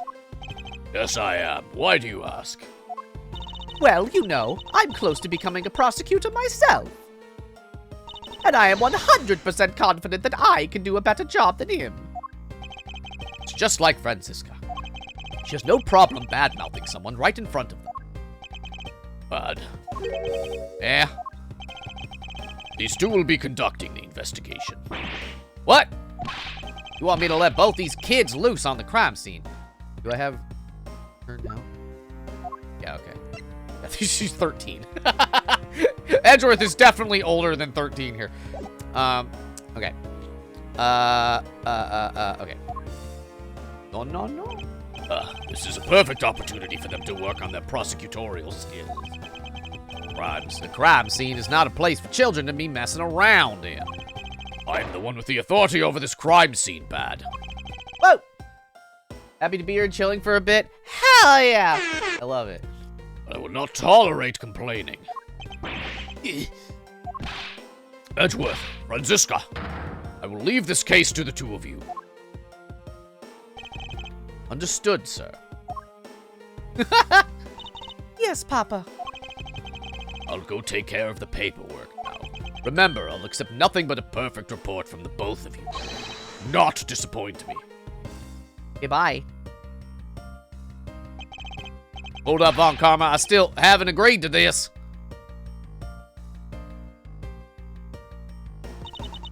Miles Edgeworth. Posture check, you got it. I didn't lock my chair. A chunk. There we go. Been quite some time, Franziska. This will be the perfect chance for us to see which of us is truly worthy of the Von Karma name. It'd kill you to at least say hello. Long time no see. Very good. Just because you became a prosecutor first doesn't mean you can act all proud. She hasn't changed a bit.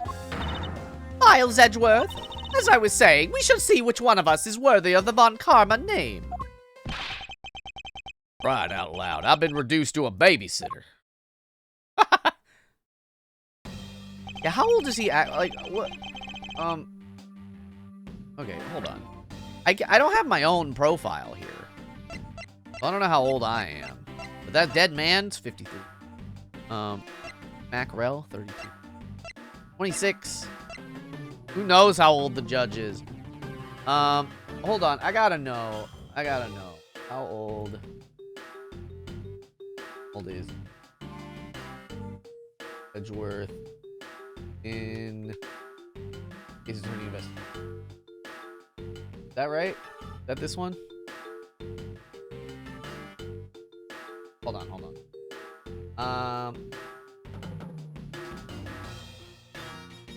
Yeah, I think he's supposed to be 20. Maybe? That doesn't seem. Okay, hold on. What age was he in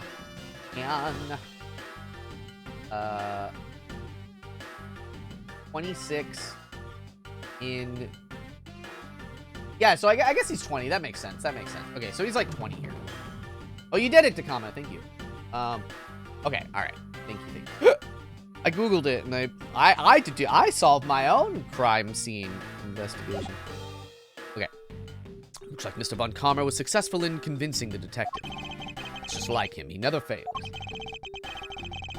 Now, I'd appreciate it if you could quickly run me through the facts, Detective Bad. Better off checking things out on your own. Very well. Seems like getting help from Detective Bad will be a most arduous task. Oh, they're like collapsing malapses. You don't need to draw the outline if they're still there, y'all. The only real explanation that they killed each other simultaneously. Miles Edgeworth, you should listen to someone until they are finished talking. What are you talking about? I'll only say it one more time. This is a competition to see who is truly worthy of the Von Karma name. Competition? Can you imagine arguing like this with a 13-year-old? At any age, let alone 20. The person that figures out the truth first wins. For the person who doesn't discover the truth is a dishonor to the name. Exactly. I don't care that you became a prosecutor before me. I simply refuse to hear any more foolish things come from your foolishly foolish mouth. Fine, whatever makes you happy. Can I take that as you accepting my challenge? Once again, whatever makes you happy. Ha! Well then, let's begin the investigation, shall we? I'm going to find the perfect evidence and prettily present it like the professional I am. Competing to discover the truth behind a crime. How delightfully childish. All right, baby. You kids over here, hold it. Kid! Ha! Serves you right, Miles. He just called you a kid. Is how old is he? He's 53, yeah, forget about it. I said kids, kid. How dare you call me a kid as well? You are literally 13. I'll do as I please, and I won't allow you to cause a ruckus on my crimes. Hey, big guy. You're gonna watch over these two. Yes, sir. Detective's bad, sir. How old is Gumshoe? I've never really thought about everyone's age. Okay, they're approximate. 26. Now, what do I say from now on, kids? Okay. Or do what I say from now on, okay, kids? You'd better not get in our way, Scruffy, the first Scruffy. You'll feel the bite of my whip if you do. You don't have a whip yet. Eek! Then you, prosecutor boy. Get your investigation started already, all right?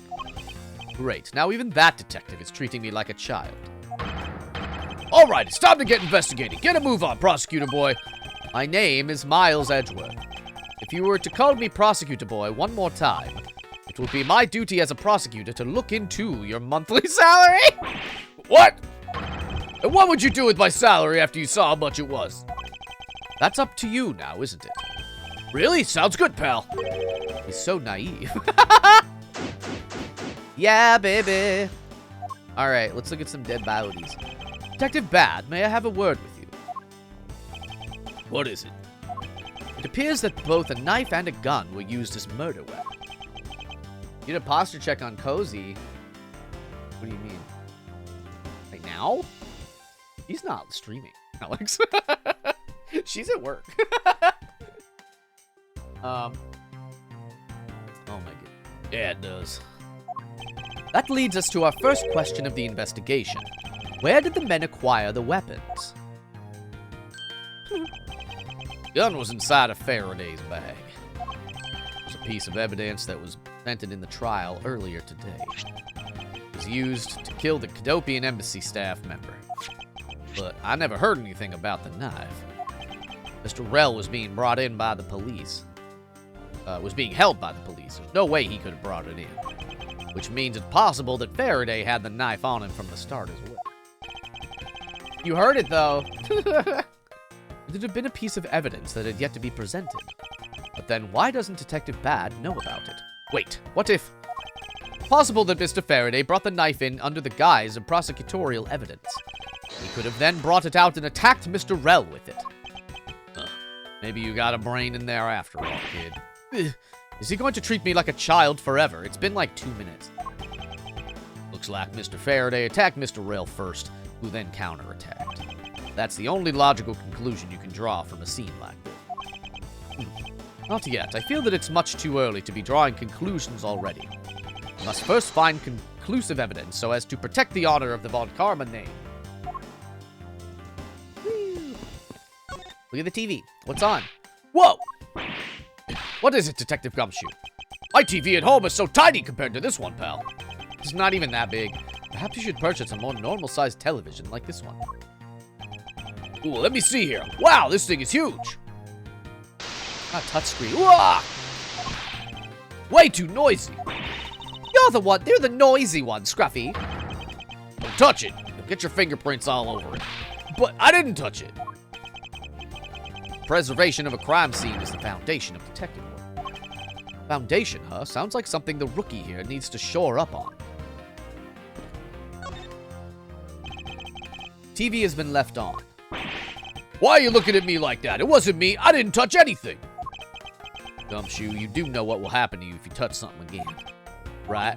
I won't touch anything. I won't even go near the TV, sir. You, get back to your investigation, all right? Was planning to do so anyway. About the TV. There was a whole cutscene about the TV. That didn't matter. There's some stuff in the bag. There's some stuff in the bag, pal.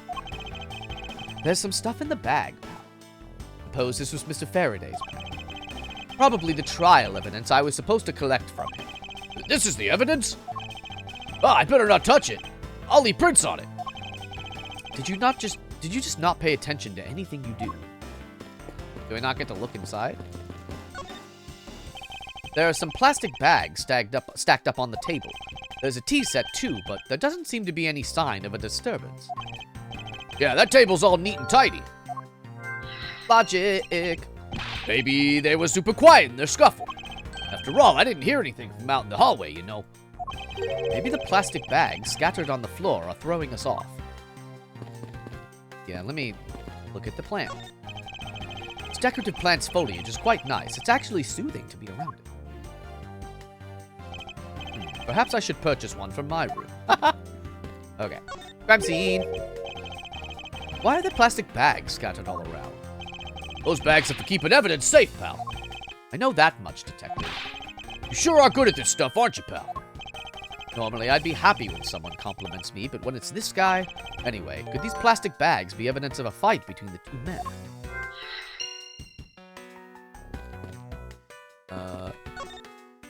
There we go. Looks like Mr. Faraday fell on top of Mr. Rell. Someone is reheating the veggie lasagna. Made me hungry again. Eat it. Take their food from them. Like, when it's done, just open the microwave, steal it, scurry back to your room and pretend nothing happened. Just be like, what do you mean? Just gaslight your whole family. First glance, it seems that they must have killed each other. However, using logic, the only logical conclusion is, aha! What was that outburst for? My detective instinct just hit me real hard. It was Mr. Rell that fell first, see? you don't need a detective instinct for that. It's common sense. What do you mean, Mom? This is my lasagna. But I suppose we won't know much more than that until after I examine the bodies. I won't rest until I've inspected every fucking thing. Looks like Mr. Faraday died while holding the gun in his right hand. So he shot Mr. Rell and then fell on top of him while still gripping onto the gun. I guess that does seem kind of strange, huh? I mean, why would Mr. Faraday know how to fire a gun? Not exactly rocket science. Even I know how to pull a trigger. Although I doubt I'll ever need to use one. Oh, I hope I never have to fire a gun either, pal. It sure does look cool to hold a gun in your hands. Appears that the police's screening procedures need a thorough review. Anyway, I should jot down some notes about the handgun in Mr. Faraday's hand. Some notes? Is that all? Veggie lasagna tasty. I want a lasagna. I want that. It's like Mr. Rell died with a knife in his hand. There's some blood stuck on it. And he must have used this as a weapon. Yep, no doubt about it. Mr. Faraday carrying this on his personage. Did he bring this as a piece of evidence for the trial? Or did he bring it with a very different intention in mind? I should jot down some notes about it. Found in Rell's right hand. Do we have any sort of, like...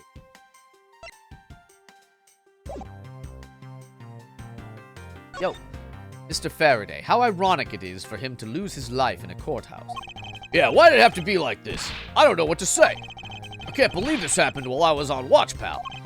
Rather than beating yourself up, you should spend your time continuing the investigation. Didn't you become a detective in order to solve crimes? Yeah. Get back to work. Find out the cause of this murder. Right, I'm on it, pal.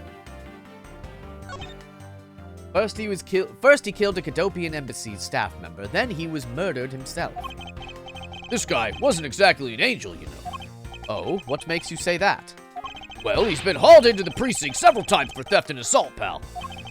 So yeah, he's definitely the type to have committed a murder or two. Well, he did admit to killing Mr. Dead Man. Hey, good point, pal. I knew my detective's intuition was telling me something. Detective's intuition? Yep, do you know about it? It's a special feeling that all We don't have time for this conversation right now. Let's return to the investigation. This hand. His hand is all black down here. See? I wonder what that could be. If you look closely, its blotching pattern resembles an ink stain. So he was He's left-handed. An ink stain? Yes, I usually get ink on my own hand when I use a feather pen. A feather pen? I've never seen one before. Sure you aren't just making it up, pal? Oh. Mr. Rel's cause of death was from being shot, correct? That's what we think, but it's hard to tell with him lying face down. Death is bad enough, but it's truly lamentable that someone would try to hide the truth. Are you sure they were trying to hide something? Can't confirm Mr. Rel's cause of death with his body positioned like that. Detective Bad, I'd like to examine the bodies in further detail if possible. What's this? You're not able to form a theory with them the way they are? I believe an examination of the bodies is vital to finding the perfect evidence, don't you? I suppose you do have a point. Well, hurry up and get on with it. Flabby. Yes, sir. We've taken enough photos of the scene, sir. There you have it. Do you not approve? Of course not. What? Investigation of a crime scene is the work of a detective, so don't touch a thing. Hey, big fella, turn over the bodies for me, will you? Okay, please forgive me, Mr. Faraday, sir. Gumshoe, do not get emotionally involved. Remember, you're a detective. Yes, sir, understood, sir. Ooh, baby. Okay. Won't rest until I've looked at a stab wound in a guy. The knife wound in his chest here, see? I wonder if the wound matches the knife Mr. Rel is holding. Labby, Yes, sir. Verifying now, sir. make it quick. The look of things, one could deduce that the knife Mr. Rel is holding is what killed Mr. Faraday. Mr. Faraday is holding a gun in his right hand. That's the one Mr. Rel got blown away by, right? Labby, your answer. Yes, sir. We found the ballistic markings do match the gun. Oh, ballistic markings are, The figurative fingerprints a gun leaves on a bullet when fired. Every gun leaves its own unique ballistic markings. Therefore, by looking at the markings on a bullet, you can tell which gun it came from. Yeah, that's it. Of course, I already knew about all that, pal. Actually, you'd be better off going back to the academy. Eek! Come on, sir, cut me some slack, will you? So the bullet that was fired from this gun is what felled Mr. Rel. There's the kniff. Like Mr. Faraday was stabbed with this knife that Mr. Rel is holding. Ouch! What's wrong, detective? My stomach started to hurt just from thinking about being stabbed. Just keep your mind on the case, alright? Bullet hole. Shot in the chest. Takes some guts to fire a gun in a courthouse. I mean, I've been a detective for a whole week and I still haven't fired a single round yet. There aren't many burn marks on his clothes. That must mean... Wait, burn marks? The round grows very hot as it is discharged from a firearm. Say that 5 times fast. Therefore, burn marks are usually left when a shot is fired from point-blank range.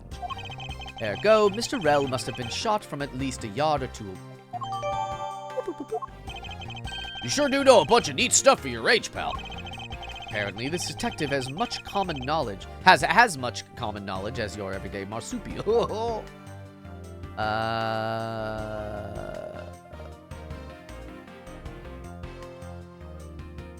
Pen?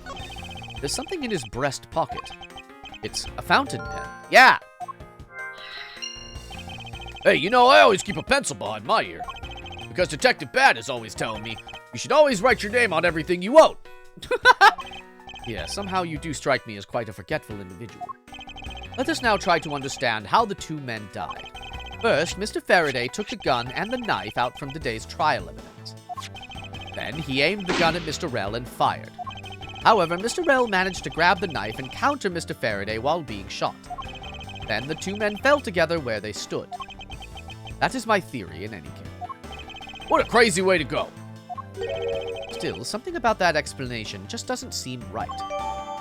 Yeah, he's gotta be left-handed. I believe I now have a firmer grasp on what happened here. Yeah, let me deduce some shit. Okay. So, the ink stain and the fountain pen mean that he was left-handed. Probably. Boop, boop. Oh, That splotch on Mr. Faraday's hand. I wonder if it might be the ink from his fountain pen. Well, let's ask the lab guy. Detective Gumshoe, I confirm that the substance on Mr. Faraday's hand is the ink from his fountain pen. I see. Good work. I've always wanted to say that, even if it was just one time in my life. Mr. Faraday wrote with his fountain pen in his left hand. I think it's fair to assume he was left-handed. Appears that Mr. Faraday's pen is very important to our case as well. Hydrate, Jose. You got it. Okay, if you say so, pal. Oh my goodness. Scratching my... Posture check. You got it, dude. As Michelle Tanner used to... neat and tidy table, plastic bags to move out. What the hell is going on here? There is a very tidy pile of plastic bags on the table, and yet a portion of them wound up scattered on the floor as well. Not likely that the ones on the floor were knocked over during a struggle. In which case, might there not be another explanation as to how they got there? Another reason? I believe it's possible that the blood on the outside of the bag is related somehow. Eek! Please get that blood away from me, pal. Detective Gumshoe, whose blood is on this bag? Hold on, let me ask the lab guy. Alright, please hurry. Wait till you get a load of this, pal. It's Mr. Faraday's. Oh, and the technician said they didn't find anything else on or in the bag either. It would appear that this bag is a very important piece of evidence. Okay, if you say so, I leave it in your hands, pal. Okay. Well, so now what? Gotta look again? Oh. Well, wait, it's not checked off. So, what did I... Nothing? Okay.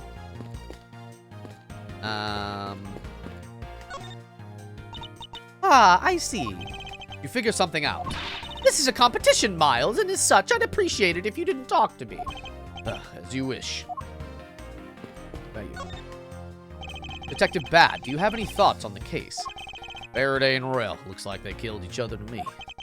Although, there are a few things that just don't seem right. What would they be? Why don't you try thinking on your own first? Yeah, I know. Well, okay.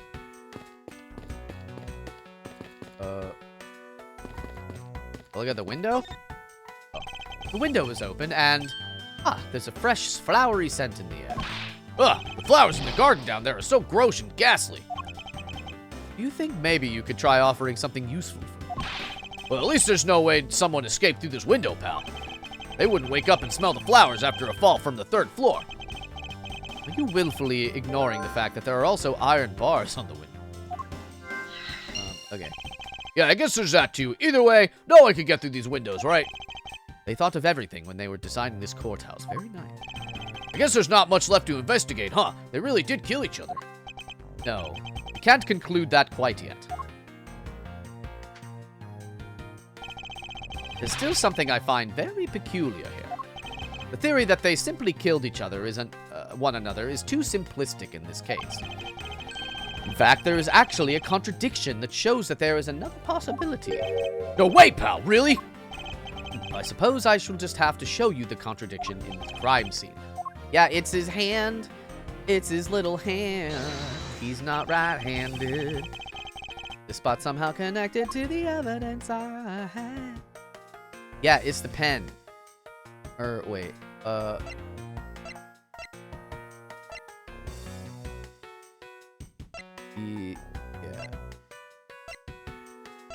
It's the pen. We now come face to face with the contradiction I spoke of, and is this. Mr. Faraday used his left hand to write with his fountain pen. Ergo, he is left-handed, and yet the handgun is in his right hand. Don't you find it odd that the left-handed Mr. Faraday would hold the gun in his right hand?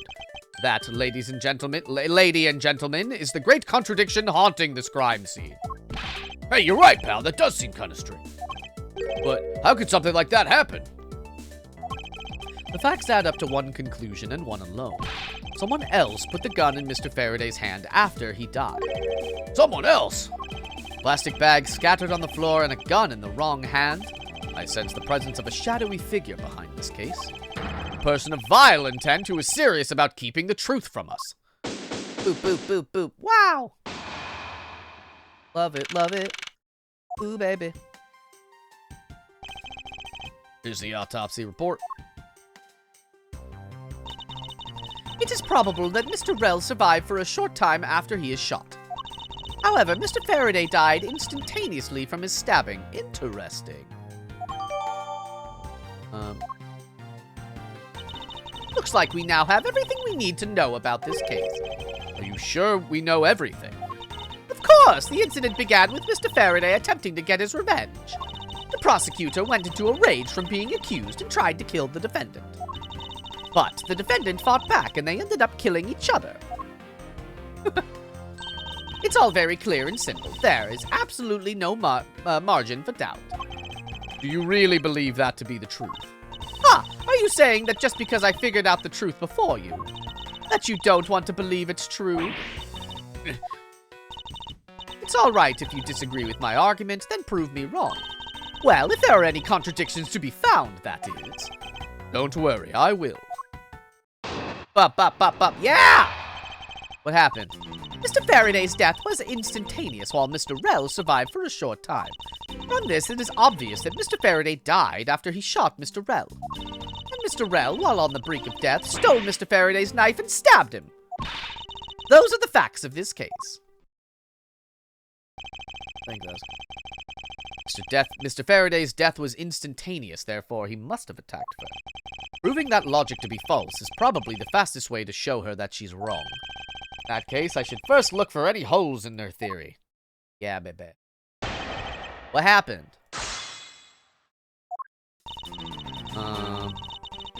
Faraday's death was instantaneous. Hold it!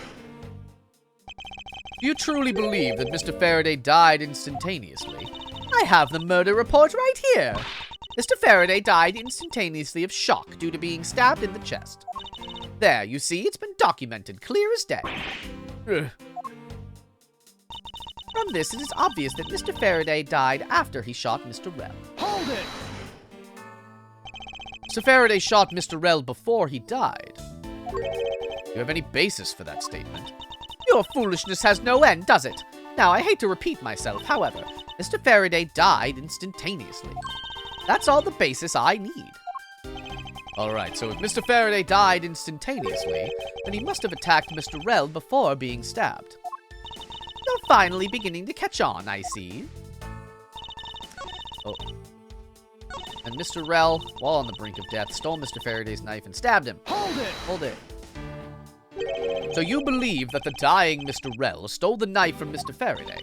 Mr. Rell became desperate as he did not want to die. Human beings can do amazing things when they are put to the test. So the two men struggled. And in the end, Mr. Rell was able to grab the knife and stab Mr. Faraday. The messy condition of this room is a testament to their struggle. Yes, my logic is perfectly sound. Alright. Can you really say that it's perfect? What are you insinuating? Nothing. However, I can't let what you just said slide by without further inquiry. One must be clear and precise, so if you could amend that statement to your testimony. Fine. They struggled, and Mr. Rell used the last of his strength to counterattack Mr. Faraday. Alright, let's, They struggled, and Mr. Rell used the last of his strength. Counterattack. So what do we got? Was on guard duty other than gunshot, didn't hear signs of a struggle. Objection! There we go. Oh yeah. If the two men were fighting, the struggle would have surely caused quite a bit of noise. However, Detective Gumshoe testified that he heard absolutely nothing. Ha! You place too much faith in that detective's testimony, you know. But for the sake of argument, let's say there wasn't a fight. How then did Mr. Rell get his hands on the knife? Whoa! Abnormal Victoria! Thank you for the raid! Welcome, Raiders. Pumpkin patch is overgrowing. Is it pumpkin spice latte time? I'll have 1 or 1,000 if you please. How is your stream? What were you drawing in Art Town? My goodness. My name's Comfy Catboy. I'm a variety streamer. I play a lot of visual novels sometimes, but also other games as well.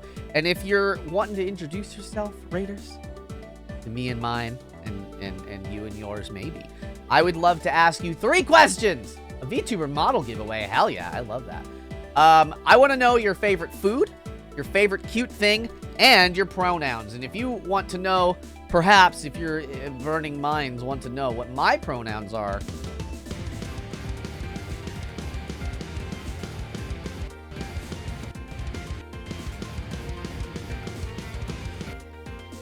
bye-bye. There they are. There you have it. What do you mean, comfy? How dare you? We're in the middle of a murder case. This is Miles Edgeworth, age 20. He's a baby boy. Here we go. Nice pronouns. Thank you. I made them myself? I don't know. Nice. All right. Mr. Faraday's back. I do all the voices. So strap in. And then, Victoria, if you got to get going, do post-stream care, please, by all means, go do the self-care. But of course, you are welcome to stay if you'd like to hang out. Food, katsu curry, a few things. VTubers like you. Oh my goodness. And you go by Shide. Hell yeah. Well, welcome. Oh my goodness. I love that pronoun presentation. It was a presentation. I got slides ready. Thank you. Hell yeah. All right, here we go. Mr. Faraday's bag was sitting right here in lobby number 2. Thank you for the follow. Swiggy Chungus. What a name. Okay. It is not hard to imagine that perhaps Mr. Rell saw a chance and took it out at some point. What do you got to say? So, what you're saying is this. Mr. Rell took a chance when he saw the opportunity and took the knife from the bag. And then Mr. Faraday shot Mr. Rell after being stabbed? There's something strange in Franziska's statement. Yeah, something's up. Wait, something doesn't add up. Oh, really? Simply not possible for Mr. Faraday to have shot Mr. Rell after being stabbed. Because he died instantaneously. Right? Where is that piece of information?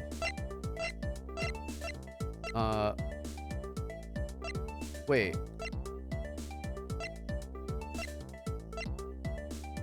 Wait a minute. Oh. I see it. Okay. Discovered immediately after the gunshot was heard. Faraday died of a knife stab to the chest. The shock from the stabbing caused instantaneous death. Faraday couldn't have shot. Yeah, okay, so it's just part of this. Take that! According to the coroner's report, Mr. Faraday died instantaneously, meaning that he died immediately upon being stabbed by the knife. Ergo, he could not possibly have fired the gun after that. Long time no see. Hell yeah, Sunset. Welcome. Oh, you got me. Wiggle. I've been enjoying this game. Yeah, this game rules. But of course. Well then, if the report is correct, then there is only one correct explanation. If we suppose that Mr. Rell attacked first, then Mr. Faraday, who died instantaneously, would have been unable to kill Mr. Rell. Therefore, Mr. Rell must have stabbed Mr. Faraday after he was shot, then they both died. That is the only explanation that makes logical sense. Negating your opponent's ideas in order to prove your own theory. I see you've been studying, Franziska. I just wanted to explain it to you as simply as possible. Before you foolishly propose a foolish theory that only a foolish fool like you could.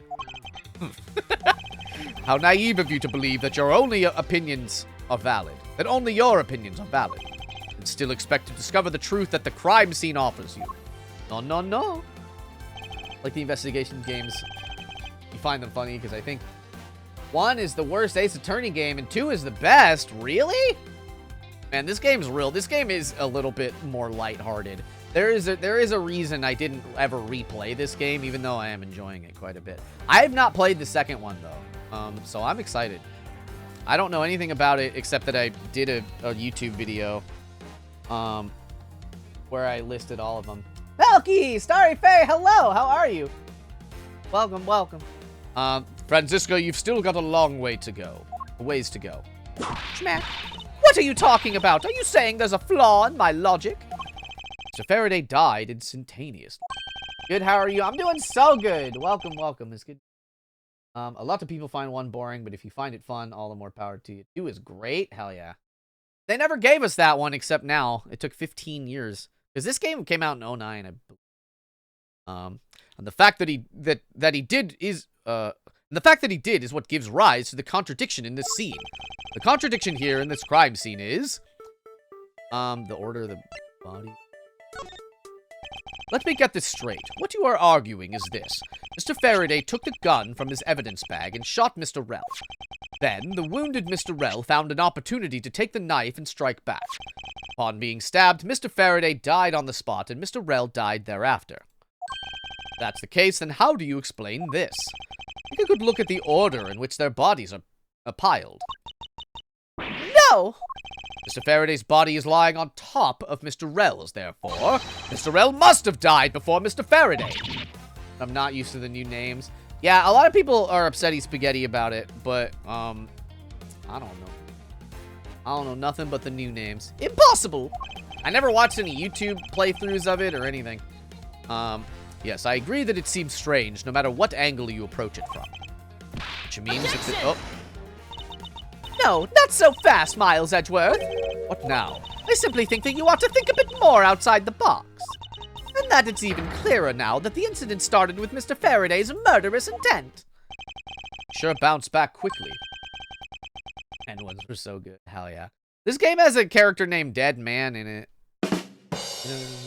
So, it's hard to go. It's hard to get much better than that. An explanation won't be enough this time. It's going to take some very decisive evidence to prove her wrong. Whoa! What happened in part 2? It was just chance that Mr. Faraday's body fell on top of Mr. Rell's. The 2 bodies fell into a pile, which indicates that they attacked each other at the same time. It really doesn't matter in the slightest that they fell in the opposite order. What the hell? Just know that Francisca's explanation isn't absolutely correct. All I have to do is find a hole in her logic.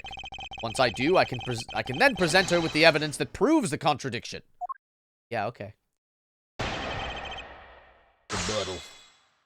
Got the word "but" in it. Just a chance. All that! About... Oh. Pressing someone's testimony in order to gain some time to think. You're a real one-trick pony, aren't you? It's too bad your trick only works on fools. That wasn't my intent. I simply wish for more details on how Mr. Faraday ended up on top of Mr. Rell. Someone's impatient. I was just about to explain everything to you, so do you think you can hold on for a minute? Great. Yeah! Francisca, I'll make you a deal. Well, hold on if you hold on to that whip of yours. Oh, I'll hold on to it all right as I whip you. Yeah. Well, now that you've quieted down a bit, I'd like to continue if you don't mind. The bodies fell into a pile. Hold it. The 2 fell on top of each other. Don't you find that to be just a bit strange? Not at all. Ah. See it in her eyes. She's dead set against me from the bottom of her heart. Miles Edgeworth, once I'm done here, you'll see that there's nothing strange at all. Now then, the 2 men fell in a pile, which indicates that they attacked each other at the same time. Hold it. What do you mean by they attacked each other at the same time? I assume Mr. Faraday had the 2 different weapons in his hands. He made to attack Mr. Rell while holding, while holding both the knife and the revolver, and then, after Mr. Faraday fired the gun, Mr. Rell grabbed the knife as he was falling and stabbed Mr. Faraday. That is how Mr. Rell wound up on the bottom with Mr. Faraday on top. At close range, that is more than possible. Yes, it's possible, but... Well, if you have any other ideas, then show me what you got. Oh, I will. To that extent, I'd like for you to append what you just said to your testimony. I don't see any point to that, but as you please. The fact indicates that they attacked each other at the same time from close range. Oh! Close range! Yeah, wait a minute. Yeah. Fuck you, Francisca. Child, you lying child. So you believe they killed each other at close range. Sorry, but that's impossible. Just as it is written in the crime scene notes, the firing of the handgun did not leave a gunpowder burn on Mr. Rell's clothes. Therefore, Mr. Rell and the gun must have been separated by a distance of at least 2 or 3 yards. Ah! Yes, this is by far the biggest contradiction. 2 bodies are piled up on each other, yet the gun was fired from a distance. And with there being no chance that Mr. Rell moved that far after being shot, that leaves only one possible explanation. What a completely foolish line of foolish thought from a thoroughly foolish fool. If I'm not right, then who was it that made the first move with the intent to kill, huh? Who? The person that attacked first with murderous intent, that would be... I think it was neither man. I think a third person did these. Here in this room, contradictions appear to no matter which man we claim attacked first. Thus, there can only be one explanation. There was a third person here. Bam, bam, bam, bam, bam, bam, bam, bam. It was that third person who killed both Mr. Faraday and Mr. Rell, and set their bodies up to make it look like a double murder. That third person is the real culprit. Miles Edgeworth, there's just one thing you're missing. Evidence, correct? Exactly. Everything you've said up until now is nothing but a story played out in your head. However, this is where the real test begins. Can you prove there was a third person involved in this crime? Of course. Third person was truly here. That fact would resolve the glaring contradiction. The proof that this has all been a setup, made to look like they killed each other. I'll present it, and eat a potato chip, and eat it! And lay bare the final piece of the puzzle that's not yet in place. What is the piece of evidence that proves there is a third person involved? Probably the... Take that! Oh. Well, alright. What do you want from me, exactly? Oh, that was wrong. Ah! She whipped the bar. Okay, so if not the pen, then what are we doing?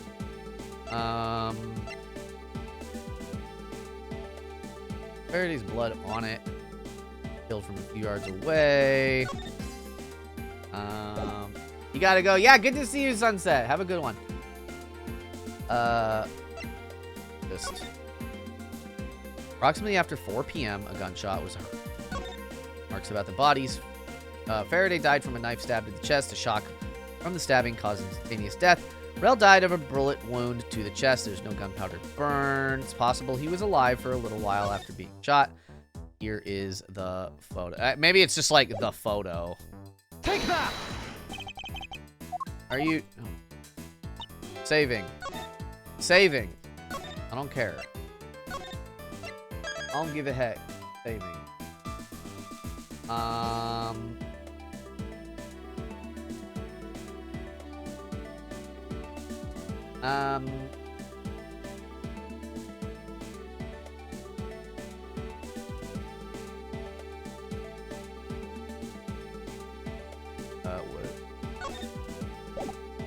I don't know why this is the answer. Excuse me.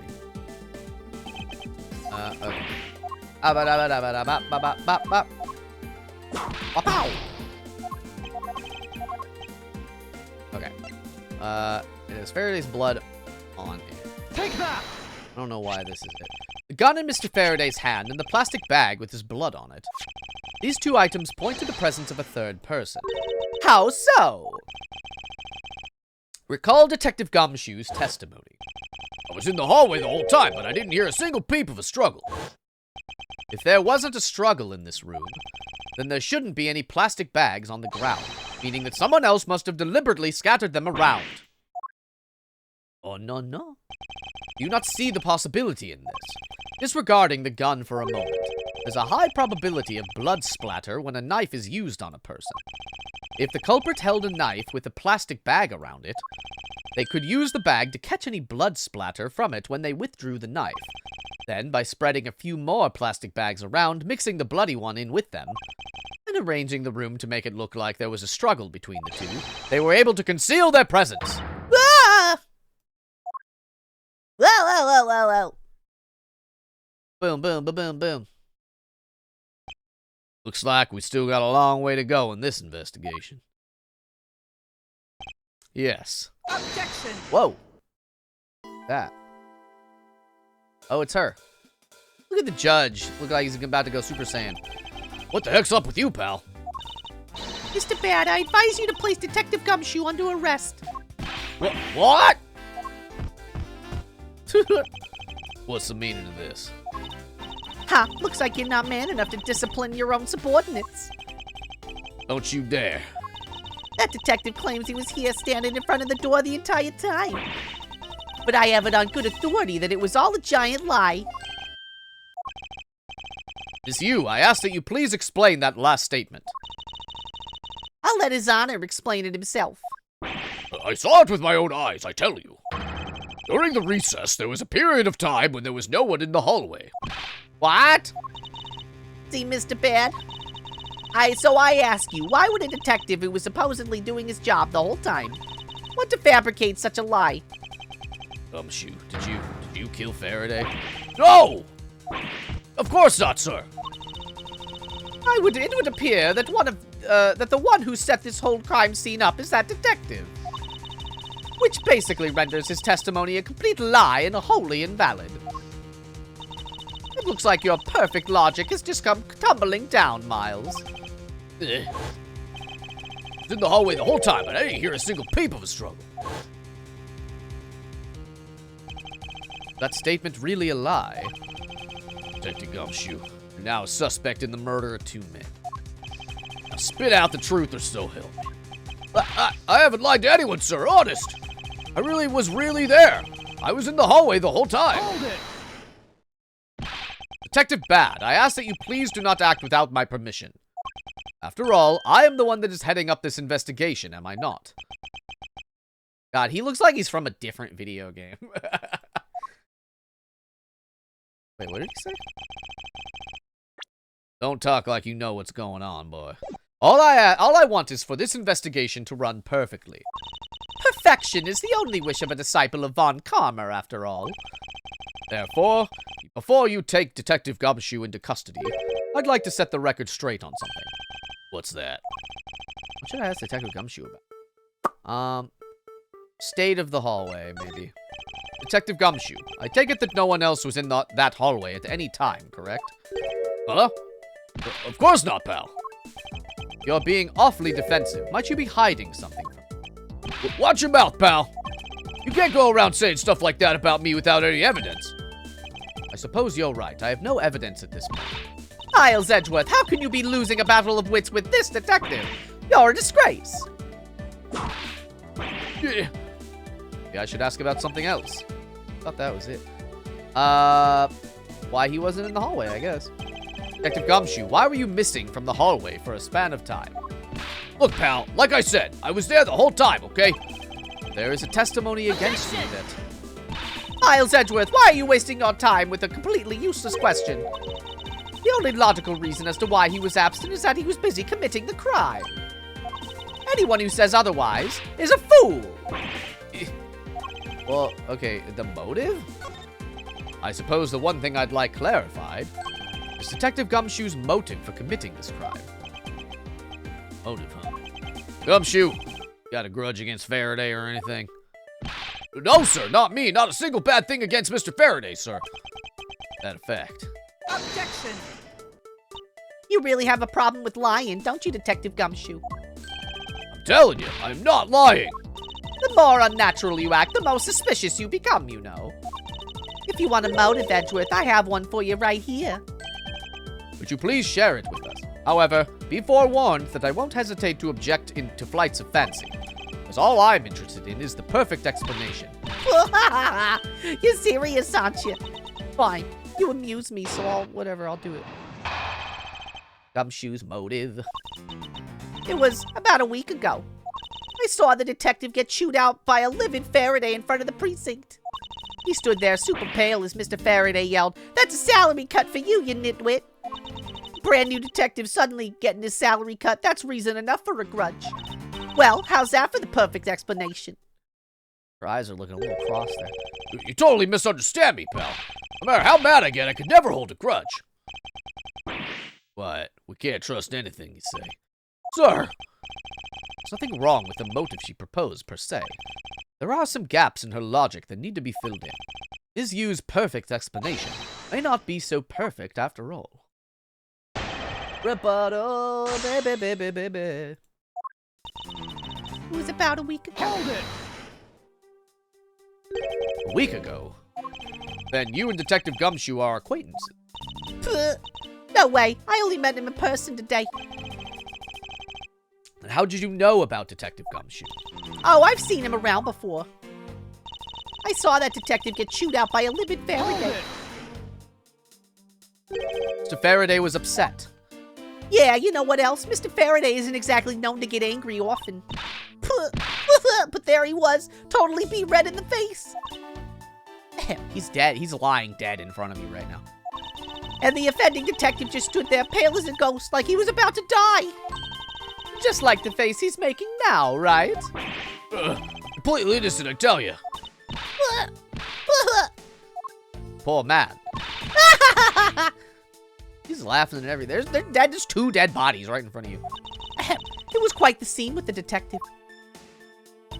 He stood there super pale as Mr. Faraday yelled, "That's a salary cut for you, you nitwit." Hold it! Just stood there watching this unfold in front of you. Yeah, I have to say, it was really enjoyable too. But that's when I saw Detective Gumshoe earlier. I knew to steer clear of him. No way. I thought it was because I had something stuck on my face. But you do. Huh? What have I got stuck on my face? Let's start with your eyes, nose, mouth. Oh, and those ridiculous eyebrows. Huh? Look at him.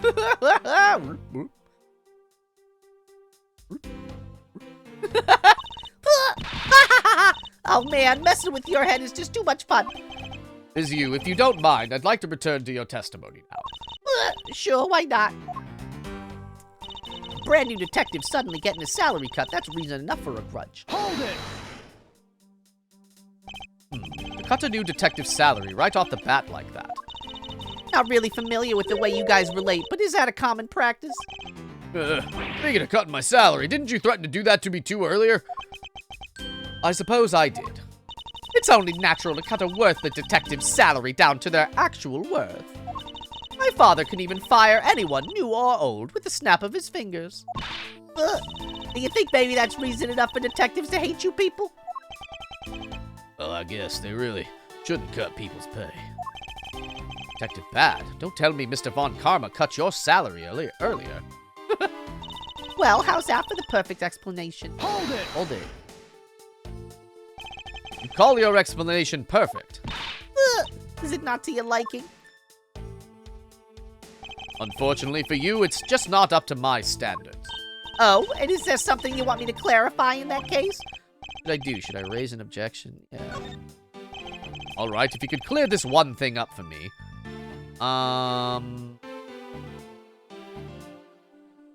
How Faraday?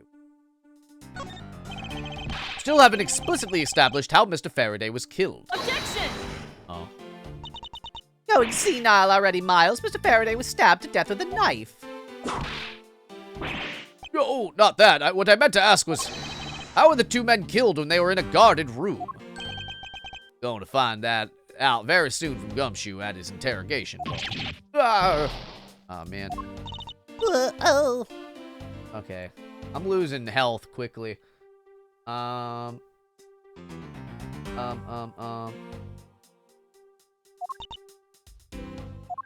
wait a minute. Oh. Yeah, what about Mr. Rell? That answers nothing. I didn't look at the options. I understand Detective Gumshoe's potential motive for killing Mr. Faraday. However, what about his motive for killing Mr. Rell? His motive for killing Rell? Like I would know. If there was no clear motive for both of the murders, then I doubt this incident would have occurred, wouldn't you agree? Is there anyone else who might have had a grudge against either of the two men? Or should we look into that ourselves? Oh, in that case, I have absolutely no idea. What? But that's impossible. She must know something. Wait. Can you please not glare at me like that? It makes me laugh. I didn't even do anything, and you're already laughing away. Well, anyway, the way I see it, as long as he had a motive to kill one of the two, the crime would have played out the way it did anyway. Oh? Would you care to explain your logic? And this time, please try to provide a truly perfect explanation. Perfect this, perfect that. Stop being so uptight, or is that a requisite trait for being a Von Karma? Miles Edgeworth, I demand that you shut this rude woman up. I wish you both be quiet for just 1 second. Oh well, I guess I'll just have to explain it to you kids. Another whole thing. Okay. Motive to kill the man. There's no one out there with a motive to kill both Mr. Faraday and Mr. Rell. All you really have to establish is that someone had a grudge against one of the two men. Mr. Rell, who happened to be there, became a witness to Mr. Faraday's murder. Therefore, he was killed out of necessity and set up to look like they had killed each other. That's crazy. Oh my goodness. Ooh, baby. I wonder if that's really true. But no one out there with a grudge against both men? Take another look at the evidence for this morning's case. Second KG-8 incident, people are calling it, involving an embassy staff member. The two men who wound up both as suspects in the case. What is this? What does this say? The victim is CCU. Yeah, I mean, she had motive. Got the motive. I forgot that I learned that. She's got the motive. There's no one out there with a motive to kill both Mr. Faraday and Mr. Yeah, I don't know. Lister. Objection! Yeah. Miss you, I believe there is someone you overlooked in making your statement. Or rather, is it because you'd rather not bring this person up? What do you mean? We are looking for someone with a reason to kill both Mr. Faraday and Mr. Rell. I can think of at least one person that fits the bill. He was the suspect in the original KG-8 incident, and a member of the Kaddafian... Oh, I got it wrong. I got the answer right, but not right at the same time. And a member of the Kaddafian embassy staff, Mr. Manny Cochin. Oh my god. That's right, the very man who came to visit you earlier out in the hallway. The man who killed a member of the Kaddafian embassy staff, Mr. Rell, and the man who was the lead prosecutor of the KG-8 incident, Mr. Faraday. Are you telling me that Mr. Cochin had no reason at all to kill both of these men? Well, I suppose he might have a reason or two. Yo, you covered for me, pal. Maybe you're not such a bad guy after all. Don't get ahead of yourself. You're still a suspect. Make no mistake about it. The perfect evidence, the perfect testimony, these are the only things I wish to hold. But I didn't do it. You will stay under my authority and go investigate Mr. Manny Cochin for me. And remember, I will not be very forgiving should any of this leak out. You want to investigate Cochin? You'd just be wasting your time. And why is that? Cochin was up in the viewing gallery watching the trial. So I was told. Every cop in this place has been keeping an eye on the guy since he arrived. Then the only real suspect we have is still Detective Gumshoe. I suppose so. Oh, wait, come on, Detective Badge, you gotta believe me, sir. I really was in that hallway the whole time, sir. I never took a single step into this room, sir. Okay, then are you saying there was someone else who passed through the hallway? No, there was no one else, sir. Why should I believe you didn't do it? That is one incredibly foolish detective. Standing right in front of a crime scene all by himself. It's as good as a confession of guilt. I have to admit, it's a bit strange. Most criminals will fabricate some sort of lie to escape their crimes. If that detective really wanted to prove that he is innocent, you'd think he would have at the very least offer up I spaced out while on duty or them. He's so upset. He's just been puffing and puffing this whole time. Come on, Gumshoe, time for your interrogation. Detective Bad! Why? Why? Miles Edgeworth, I will go on ahead and report this to Papa. That, as they say, is that, right, everyone? Ho, ho, ho. Why? You're a judge, not a criminal, boy. Crime lord. Well, I suppose we should both be getting back to our real jobs now, huh? Oh, no, no, oh, no, no. Before we do, Ms. Yu, there is something I'd like to speak with you about. What is it? I don't know, what is it? So, what did you want to ask me about? KG-8 incident? Current case of the murdered Kadofian embassy staff member. I've heard that people have begun calling it the second KG-8 incident.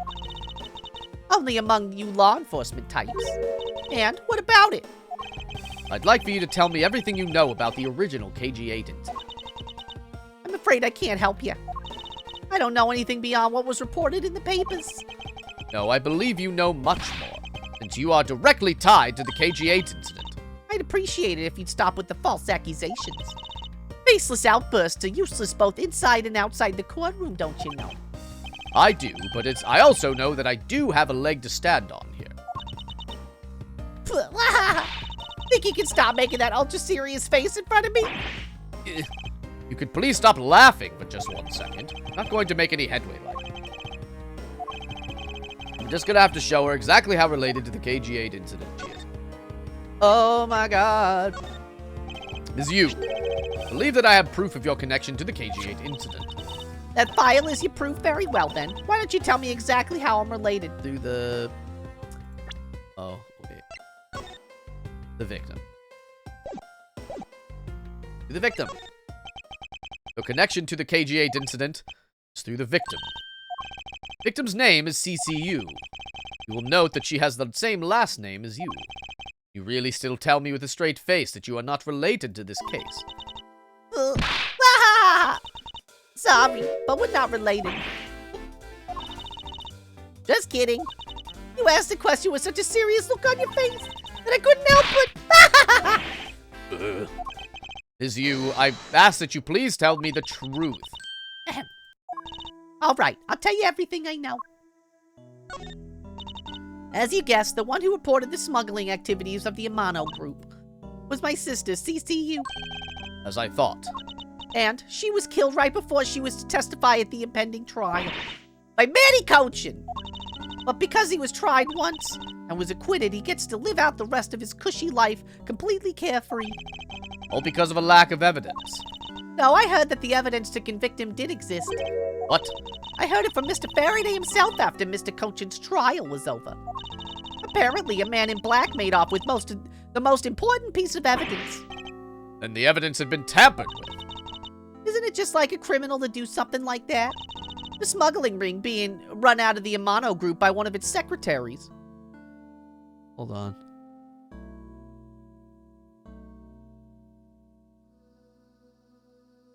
Noises outside my window. Apologies. Okay. They bailed Mr. Cochin out. Turns out they were in league with each other all along. That big? How big was that smuggling ring? Was it a large operation? I don't really know. Which is why I wanted to become the lead defense. On this case, the people are calling the second KG-8 incident. But I haven't learned anything new at all. I was probably expecting too much, I know. You mean you think this case has nothing to do with the smuggling ring? I don't know what to think. Manny Cochin. Why did Mr. Cochin want to meet with you earlier? Actually, he came to watch the trial. Apparently, he only found out that I was a defense lawyer on the case after he'd arrived. He figured he should say hi. And one other thing. Looks like you couldn't resolve anything this time either. Too bad. What's that supposed to mean? Oh boy, stop it with the scary face already. I'm fine, really. I gave him a good slap across the face. The way she talks about slapping him as she laughs away is kind of creepy. Ahem. But it's just as Mr. Bad said. He's not related to the double murder. I asked around and people in the gallery claimed that he was in his seat the entire time. Talk about cruel fate. Well, this is about all I know. Sorry. Guess I wasn't much help, huh? It's not true. I'm sorry I made you recall such a painful time in your life. Edgeworth, you really are too serious for your own good. You really need to learn to relax. We wouldn't want you to die of stress, would we? Thank you for the advice, but there's no need to worry.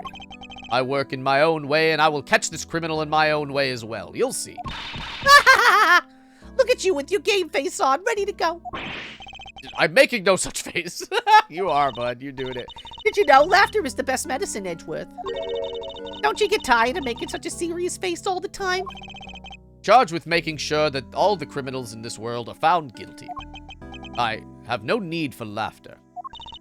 There you go, making that face again. Oh well. I've got to get going. I still have a few loose ends I need to tie up. Bye. Hand on your hip, walk. My gosh. AG8 incident in this murder investigation. It's my belief that these two cases are related to each other somehow. Plus, that detective, Detective Gumshoe. It's obvious he's lying, even though the lie is hurting his chances. Clearly, this case is far from over. Whether or not that detective is the murderer can only be determined once I've completed my perfect investigation. I'm a big, perfect boy with perfect things to say. Think in my perfect brain. Mr. Von Cobb, I swear to uphold your honorable name, or my name isn't Miles Edgeworth. Whoa! Yeah, to be continued. Hell yeah, babies. We're going to call it here. We'll pick this up tomorrow. Maybe we'll just finish the case. These ones are kind of short. I feel like the cases in this game are shorter than they have ever been before. Hell yeah, babies. Let's just get to some music. Yeah. Oh! All right. My darlings, my lovelies. We're going to call it here. We're going to find somebody to raid. But thank you all so much for hanging out with me today. I've got a few links I'd like to share. Oops. Not that one yet. We got, so at the last one I just shared, we got the link to my Let's Play channel that I do with Cozy Cat Girl, who is my real life wife. I love her to pieces, and I think that we're funny together.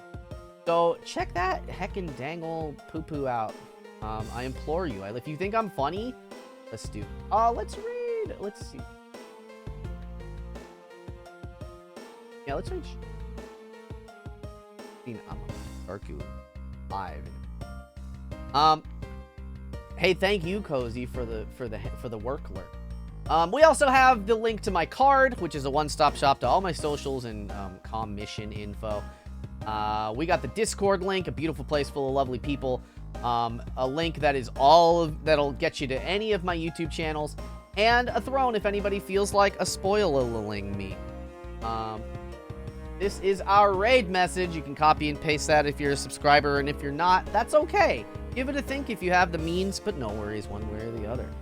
They just got more expensive. There are better ways to support me if you wish to do so monetarily, in my opinion. and supporting the YouTube channel, I'll tell you, that's free.